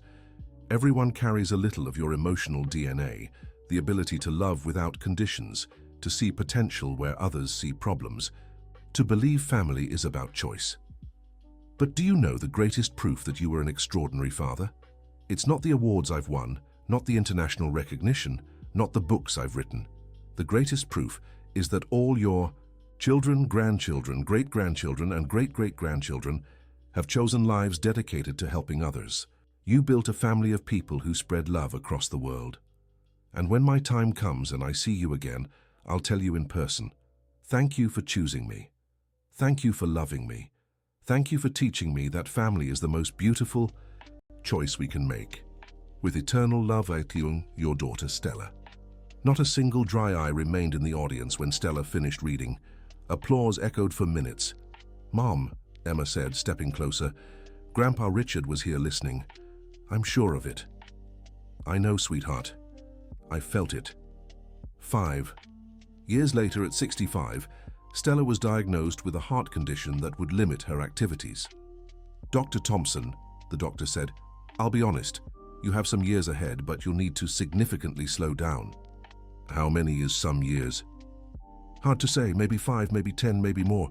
It depends on how well you take care of yourself." "Can I still work?" "Yes, but at a much gentler pace." Stella received the news with calm. "Nathan," she said as they left the office, "I'm not sad." "No? No, I've had a full life. I've loved and been loved. I've helped hundreds of children. I've watched my family grow. If I left today, I'd leave complete." "But you're not leaving today." "No, I still have a few years to see the great-great-grandchildren grow, maybe even meet some great-great-great-grandchildren." "And professionally? I'll pass the institute to Emma and Ethan. It's time for the next generation to take over. Won't you miss it?" "I will. But missing it is better than regretting not spending time with family." Over the following years, Stella drastically reduced her professional activities and devoted herself to being a full-time grandmother and great-grandmother. "Great-Grandma Stella," said Matthew, now 8 years old, "tell me the story of how you found our family." "Again, you've heard this story 1,000 times. But I like it, and I want to make sure I remember everything when you're not here to tell it anymore." Stella felt a pang in her heart, but smiled. "All right, but this time, you'll help me tell it. How? You'll ask the questions and I'll answer them." "Okay, first question, why were you living on the streets?" "That because my birth mother abandoned me when I was little, and the places they sent me weren't safe." Second question, how did you meet Great-Grandpa Richard? "I met him through Uncle Oliver, who was sick in the hospital." Third question, why did you take care of Uncle Oliver if you didn't know him? "Because he seemed lonely and sad just like me." Fourth question, did Great-Grandpa Richard like you the first time he saw you? "No, he was worried because he didn't know me." Fifth question, how did he change his mind? by seeing that I truly cared about Oliver and that Oliver got better when I was around. Last question. What's the most important part of our story? Stella paused to think. The most important part is that true love always finds a way. No matter how many obstacles arise, no matter how many people are against it, no matter how long it takes. If the love is real, it wins. And does our family have true love? Our family is made of true love. At 70, Stella was physically frailer but still sharp and active. She spent most of her time at home, receiving visits from her children, grandchildren, great-grandchildren, and even great-great-grandchildren. "Mom," said Nathan, now 75, "how do you want it to be when I'm gone?" "Yeah, I want it to be like Richard's passing. Peaceful, at home, surrounded by family. And after? After, I want you all to celebrate. I want you to tell stories, to laugh, to remember the good times. I don't want tears of sadness, I want tears of gratitude." Gratitude for what? For having had an amazing family, for having loved so much, for having helped so many people, for proving that family is about love, not blood. And professionally, what do you want your legacy to be? That when people hear the name Thompson, they remember a family that dedicated 4 generations to proving that every child deserves a family, and that love has no conditions.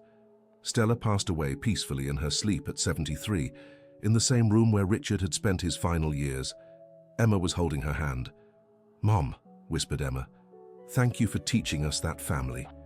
Here's life's greatest adventure. Go find Grandpa Richard, he's waiting for you." Stella's funeral was a 3-day celebration of life. Hundreds attended, including politicians, celebrities, but mostly families she had helped over the years. "Stella Thompson wasn't just an activist," said the Attorney General during the official speech.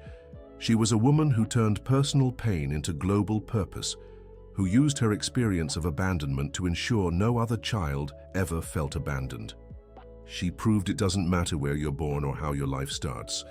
What matters are the choices you make and the love you spread." During the family's speech, Emma summed up her mother's legacy. "My mother used to say, family isn't about blood, it's about love. Today, our biological and built family spans 28 people across 5 generations, but our emotional family includes thousands touched by her example of unconditional love." Stella Thompson saved lives. Not just her own, but hundreds of others through her work. But more important than saving lives, she taught that every life has value, that every child deserves love, and that family is the most beautiful choice we can make. Mom always said that when she passed, she wanted to be remembered not for the awards she won, but for the families she helped create. Today I can say her wish was fulfilled. She will forever be remembered as the woman who proved that true love knows no bounds. 6 months after Stella's passing, the family decided to establish the Stella Thompson Award, given annually to individuals who excel in promoting adoptions and advocating for children's rights. "It's the perfect way to honor her memory," said Ethan during the awards creation ceremony. "My mother always said she didn't want to be remembered. She wanted her mission to continue." In the awards' first year, 5 people from different countries who had made significant contributions to adoption were honored. The award became the most prestigious international recognition in the field. 3 years after Stella's passing, Emma organized a family gathering for a special announcement. "I want to tell you about a project I've been working on," she said to the 28 family members present. "I'm going to write the complete biography of our family. From Mum's arrival in Grandpa Richard's life to the present day." "Why?" asked Oliver. "Because our story is greater than the sum of its parts. It's a testament to how one decision of love can impact generations." "And what will the title be?" "The Family Love Built, 5 Generations of Unconditional Love." "It's perfect," said Ethan. "Mom would have loved it." "No, Mom is loving it. I'm sure she and Grandpa Richard are watching us and proud of how we've carried on their legacy." The book was published 2 years later and became a global phenomenon. It was translated into 40 languages and sold over 10 million copies worldwide. What do you think Grandpa Richard and Grandma Stella would say about the book's success? Asked Star during the international launch. "I think they'd be proud," replied Oliver, "not because of its commercial success, but because our story is inspiring families around the world to consider adoption." "How do you know?" "Because the publisher told us that since the book's release, adoptions have increased by 300% in the countries where it was published. So our story is really changing lives." "Our story has always changed lives," said Emma. "Now it's changing lives on a global scale." 10 years after Stella's passing, the Thompson family had grown to 42 members across 6 generations. All carried the Thompson surname, whether adopted or biological. "It's incredible," remarked a journalist during a press conference on the 10th anniversary of Stella's death. 42 people who consider themselves one family, with only 6 having a biological connection. "That's exactly what our family has always stood for," replied Ethan. "Proof that family isn't about genes, it's about love." "And how do you keep such a large family united?" "Through the traditions Grandpa Richard and Grandma Stella established. Family dinner every Sunday, an annual meeting to plan, the Institute's projects, and the golden rule that must never be broken." "What golden rule?" "Family never gives up on family. No matter what happens, there will always be a home for any member of the Thompson family in need." On the 15th anniversary of Stella's passing, the family inaugurated their largest project in her memory, the City of Love, a complex of 20 homes providing shelter for up to 300 children awaiting adoption, functioning as one big temporary family. "Grandma Stella dreamed of this," said Starr, now the executive director of the Richard Thompson Institute. "A place where orphaned children could experience family life even before being adopted." "And does it work?" asked a reporter. "It works so well that 95% of the children who go through the City of Love are adopted in less than 6 months." "How is such efficiency possible?" "Because the children arrive here traumatized and in need. Here, they experience unconditional love, clear rules, affection, and family structure. When they meet their adoptive families, they already know how a healthy family functions." "And the adoptive families?" "They also go through preparation here. They spend time with the children, learn about abandonment trauma, and only finalize the adoption when both they and the children feel secure about the decision." 20 years after Stella's passing, her story had inspired changes in adoption legislation in over 50 countries. The Stella Thompson Protocol became the international standard for humane adoption processes. "What exactly is the Stella Thompson Protocol?" asked a law student during a lecture by Oliver, now 80 years old. "It's a set of guidelines, based on our family's experience, that prioritizes the emotional well-being of children during the adoption process." "How does it work?" "First, it eliminates unnecessary bureaucracy that prolongs children's suffering. Second, it requires psychological preparation for both children and families. Third, it establishes 2 years of post-adoption follow-up. And fourth, it ensures the process is child-centered, not adult-centered." "And why is it named after your sister?" Oliver smiled. "Because my sister proved that when you put love at the center of everything, miracles happen. The protocol is a way to ensure other children get the same opportunity she had." On the 25th anniversary of Stella's death, the Thompson family had grown to 73 members. The annual family reunion had to be held in a convention center. "Did anyone here meet great-grandma Stella in person?" asked one of the youngest great-great-grandchildren during the gathering. Only 15 people raised their hands. "And did anyone meet great-great-grandfather Richard?" Only 3 raised their hands. Oliver, now 85, Emma, 58, and Ethan, 55. "Does that mean most of us only know our history through books and stories?" "Yes," Emma replied, "and that's exactly what Grandpa Richard and Grandma Stella wanted, for the story to be bigger than them, for the love they planted to keep growing long after they were gone." "How do we know we're honoring their memory the right way?" "By always asking, what are we doing to spread love? What are we doing to help children? What are we doing to prove family is about love, not blood?"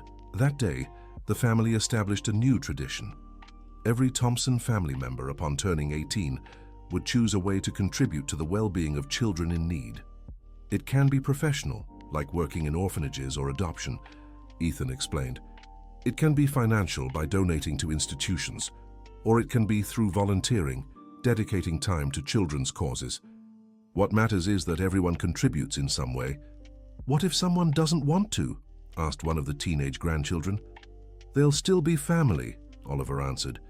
Family is unconditional, but we hope everyone understands that carrying the Thompson name comes with a moral responsibility. 30 years after Stella's passing, her story had become required reading in psychology, social work, and law courses at universities worldwide. Why is the Thompson family's story so widely studied? Asked a psychology student. Because it's the most complete demonstration we have of how trauma can be transformed into purpose, replied the professor. Stella Thompson took the pain of abandonment and turned it into a life mission. Her family proved it's possible to break cycles of abandonment and create cycles of love. And does it have scientific relevance? Absolutely. The Thompson family is studied by sociologists, psychologists, anthropologists, and legal scholars. Because they represent a social experiment that succeeded, they proved that families built with love are just as strong as biological ones. And what's the most important lesson? That we're not prisoners of our origins, that we can choose our family, our mission, and our legacy. The Thompsons are proof that stories of abandonment can become stories of love. 40 years after Stella's passing, Oliver, the last surviving member of the original generation, was 95 and preparing his own emotional testament. Great-great-uncle Oliver, said one of the youngest family members, can you tell us what life was like before great-grandmother Stella arrived? Oliver, still sharp despite his advanced age, smiled. It was empty, my boy. My father and I were two lonely people in a big house. We had money, we had comfort, but we had no joy. And when she arrived, it was like someone turned on a light in a dark house. Suddenly our home had laughter, our table had conversation, and our hearts had purpose. Did you always know she'd be special? I knew from the first day. Not because she was perfect, but because she had something most people lose as they grow up, the ability to love without fear. And now? Do you think she'd be proud of the family she helped build? Oliver looked around the room filled with relatives. My boy, look around you. 78 people who love each other unconditionally. 5 generations who've dedicated their lives to helping children. Thousands of families formed through our work. Changes in global legislation. Of course she's proud. And you? Are you proud? I'm proud to have been the brother of the most extraordinary woman who ever lived. I'm proud to have lived long enough to see the world become a better place because of her. And I'm ready to see her again. Oliver passed away peacefully 3 months later at 95.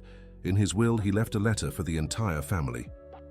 Dear Thompson family, when I was dying in the hospital at 8 years old, an unknown girl fed me and showed me kindness.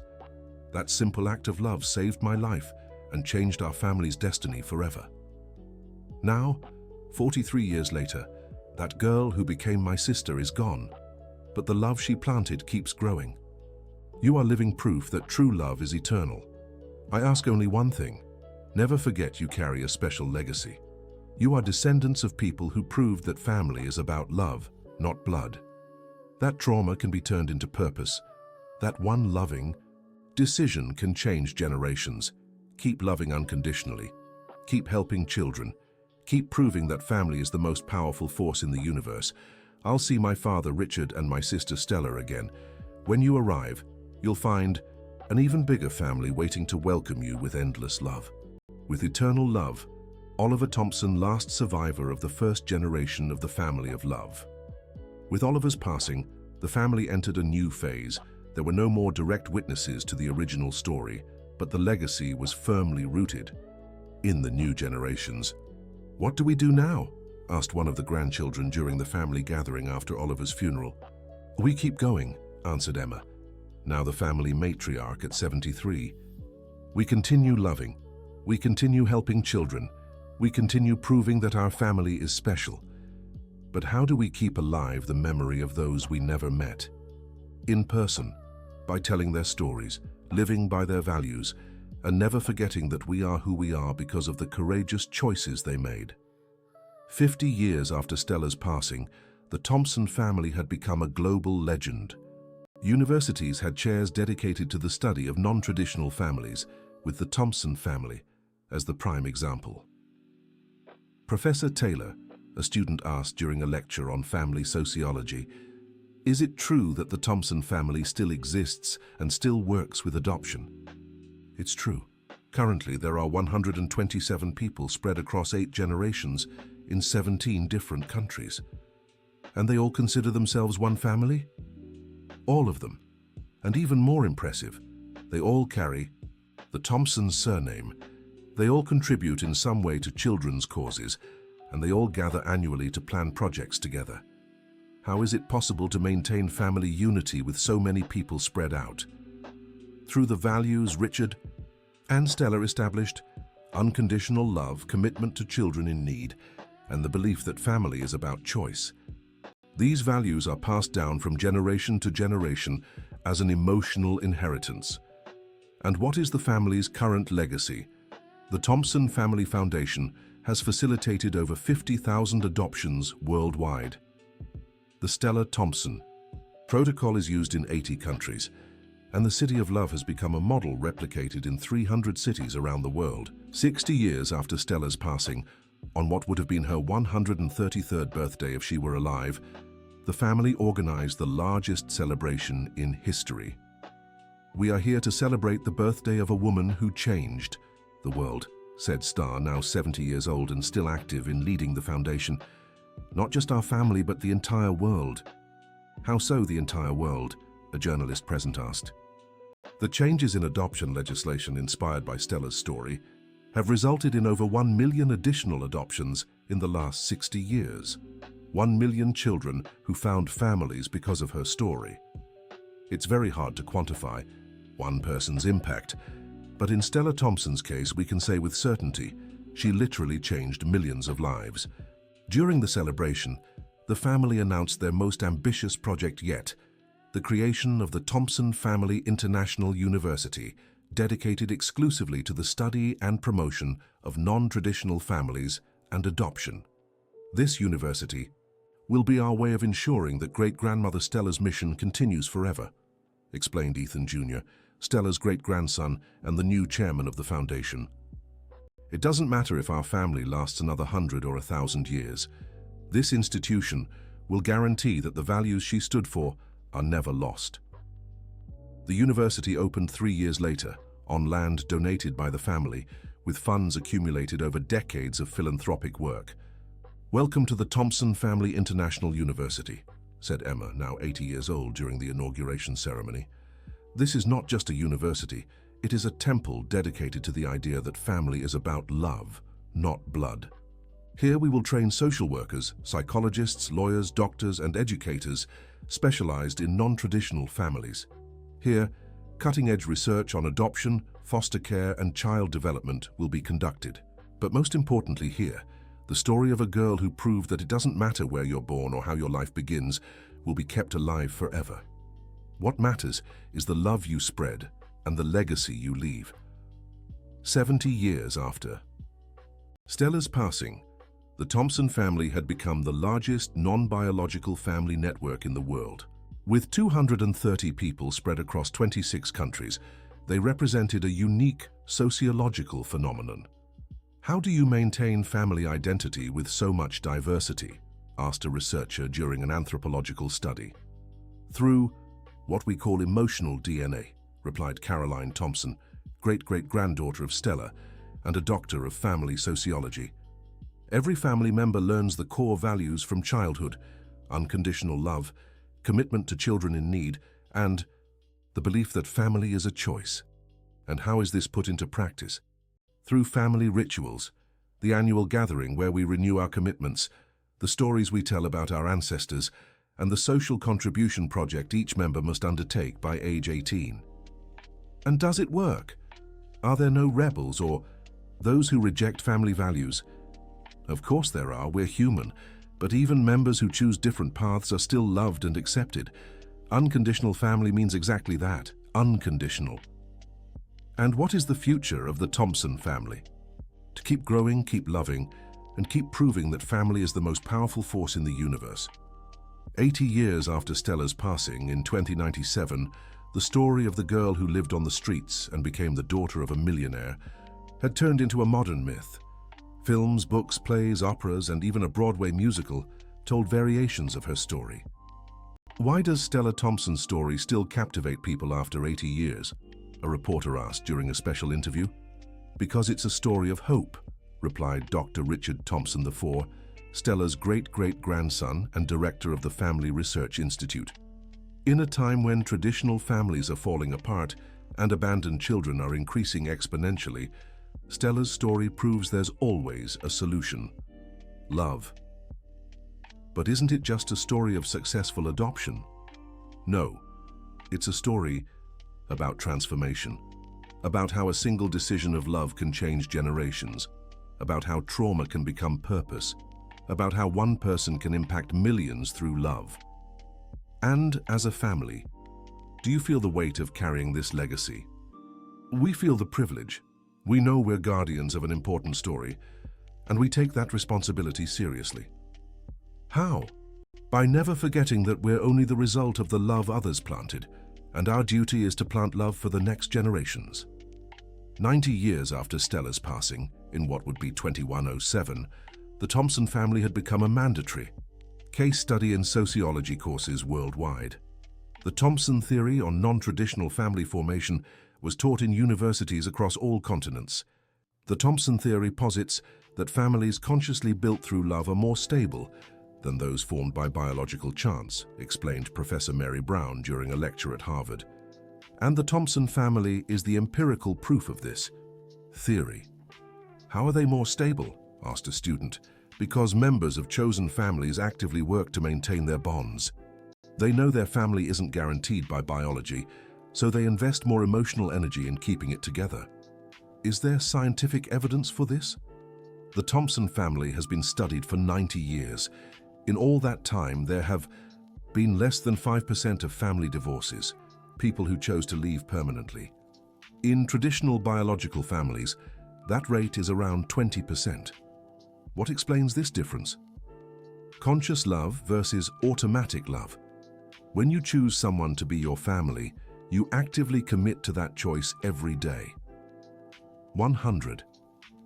Years after Stella's passing in 2117, the Thompson family had reached a number unimaginable to Richard when he adopted a street child, 512 people spread across 42 countries. To commemorate the centennial of Stella's death, the family organized the largest gathering in their history, a full week of celebrations in New York, the city where it all began. We are 512 people gathered here to honor a woman most of us never met in person, said Jennifer Thompson Sevens, one of the event organizers, but whom we all know in our hearts. How can we love someone we never knew? Asked a child from the family. Because true love transcends time and space, replied Dr. Ethan Thompson III, great-grandson of the original Ethan. We love Stella, not for the person she was, but for the values she stood for. And those values live in each of us. And how do we know if we're honoring her memory the right way? By always asking, are we spreading love? Are we helping children? Are we proving that family is about choice? If the answer is yes, we are honoring her legacy. During the celebration, the family unveiled their most ambitious project yet, the Global City of Love, a complex of 1,000 homes across 10 countries, capable of housing 5,000 children simultaneously in a family-like setting. This is our centennial gift to Stella, explained Emma Thompson VI during the inauguration. A place where orphaned children from around the world can experience family life while waiting for their forever homes. And how will it be sustained financially? Through the Thompson Family Perpetual Fund, fueled by contributions from every family member over the past 100 years. This fund ensures our work continues forever, regardless of economic changes. The project became so successful that the UN officially adopted the Thompson model as the global standard for orphan care. During the closing speeches of the celebration, Caroline Thompson VIII, one of the youngest descendants, moved everyone with her reflection. 100 years ago, A girl died believing her greatest achievement was finding a family. She could never have imagined her true legacy was planting a seed of love that would grow for generations and change the world. Today, we are 512 people. 100 years from now, we will be thousands. In 1,000 years, perhaps, millions. But no matter how many we become, we will always remember we began with one brave girl who proved true love knows no bounds. Stella Thompson wasn't just our ancestor. She was our prophet. She prophesied that family is about love, not blood. She prophesied that a single act of love could transform generations. She prophesied that we are not prisoners of our beginnings. And today, 100 years later, her prophecy has come true in full. We are living proof she was right. At the end of the celebration, the 512 people joined hands in a giant circle and repeated the family motto created by Richard 70 years earlier. We are Thompsons not by blood, but by love. We promise to love unconditionally, help children in need, and forever prove that family is the most beautiful choice we can make. And so, a century after her passing, Stella Christine Thompson had become far more than a person. She had become the symbol of hope, an example of transformation, and proof that stories of abandonment can turn into tales of endless love. The girl once scorned by some hospital staff for being from the streets had become the spiritual matriarch of the world's largest family. The child whose name once appeared on no school roster had become the subject of study in universities worldwide. And most importantly, the girl who once thought she would never be loved had become a source of love for thousands of people across generations. Because in the end, Stella Thompson's story proved the most beautiful truth in the universe. True, love never dies. It multiplies, it spreads, and it becomes eternal through the people who choose to carry it on. And so ends the story of the beggar girl who fed a sick boy in the hospital and changed the world forever. The end. Now tell us what you thought of the story and where you're watching from. If you have something to share with us, leave your sincere words in the comments. Do you think Richard made the right decision by adopting Stella? We'd love to hear your thoughts on how love can truly transform entire generations. Thank you so much for joining us on this emotional journey. Don't forget to like and, most importantly, subscribe to the channel so you don't miss other stories that show how true love always wins in the end.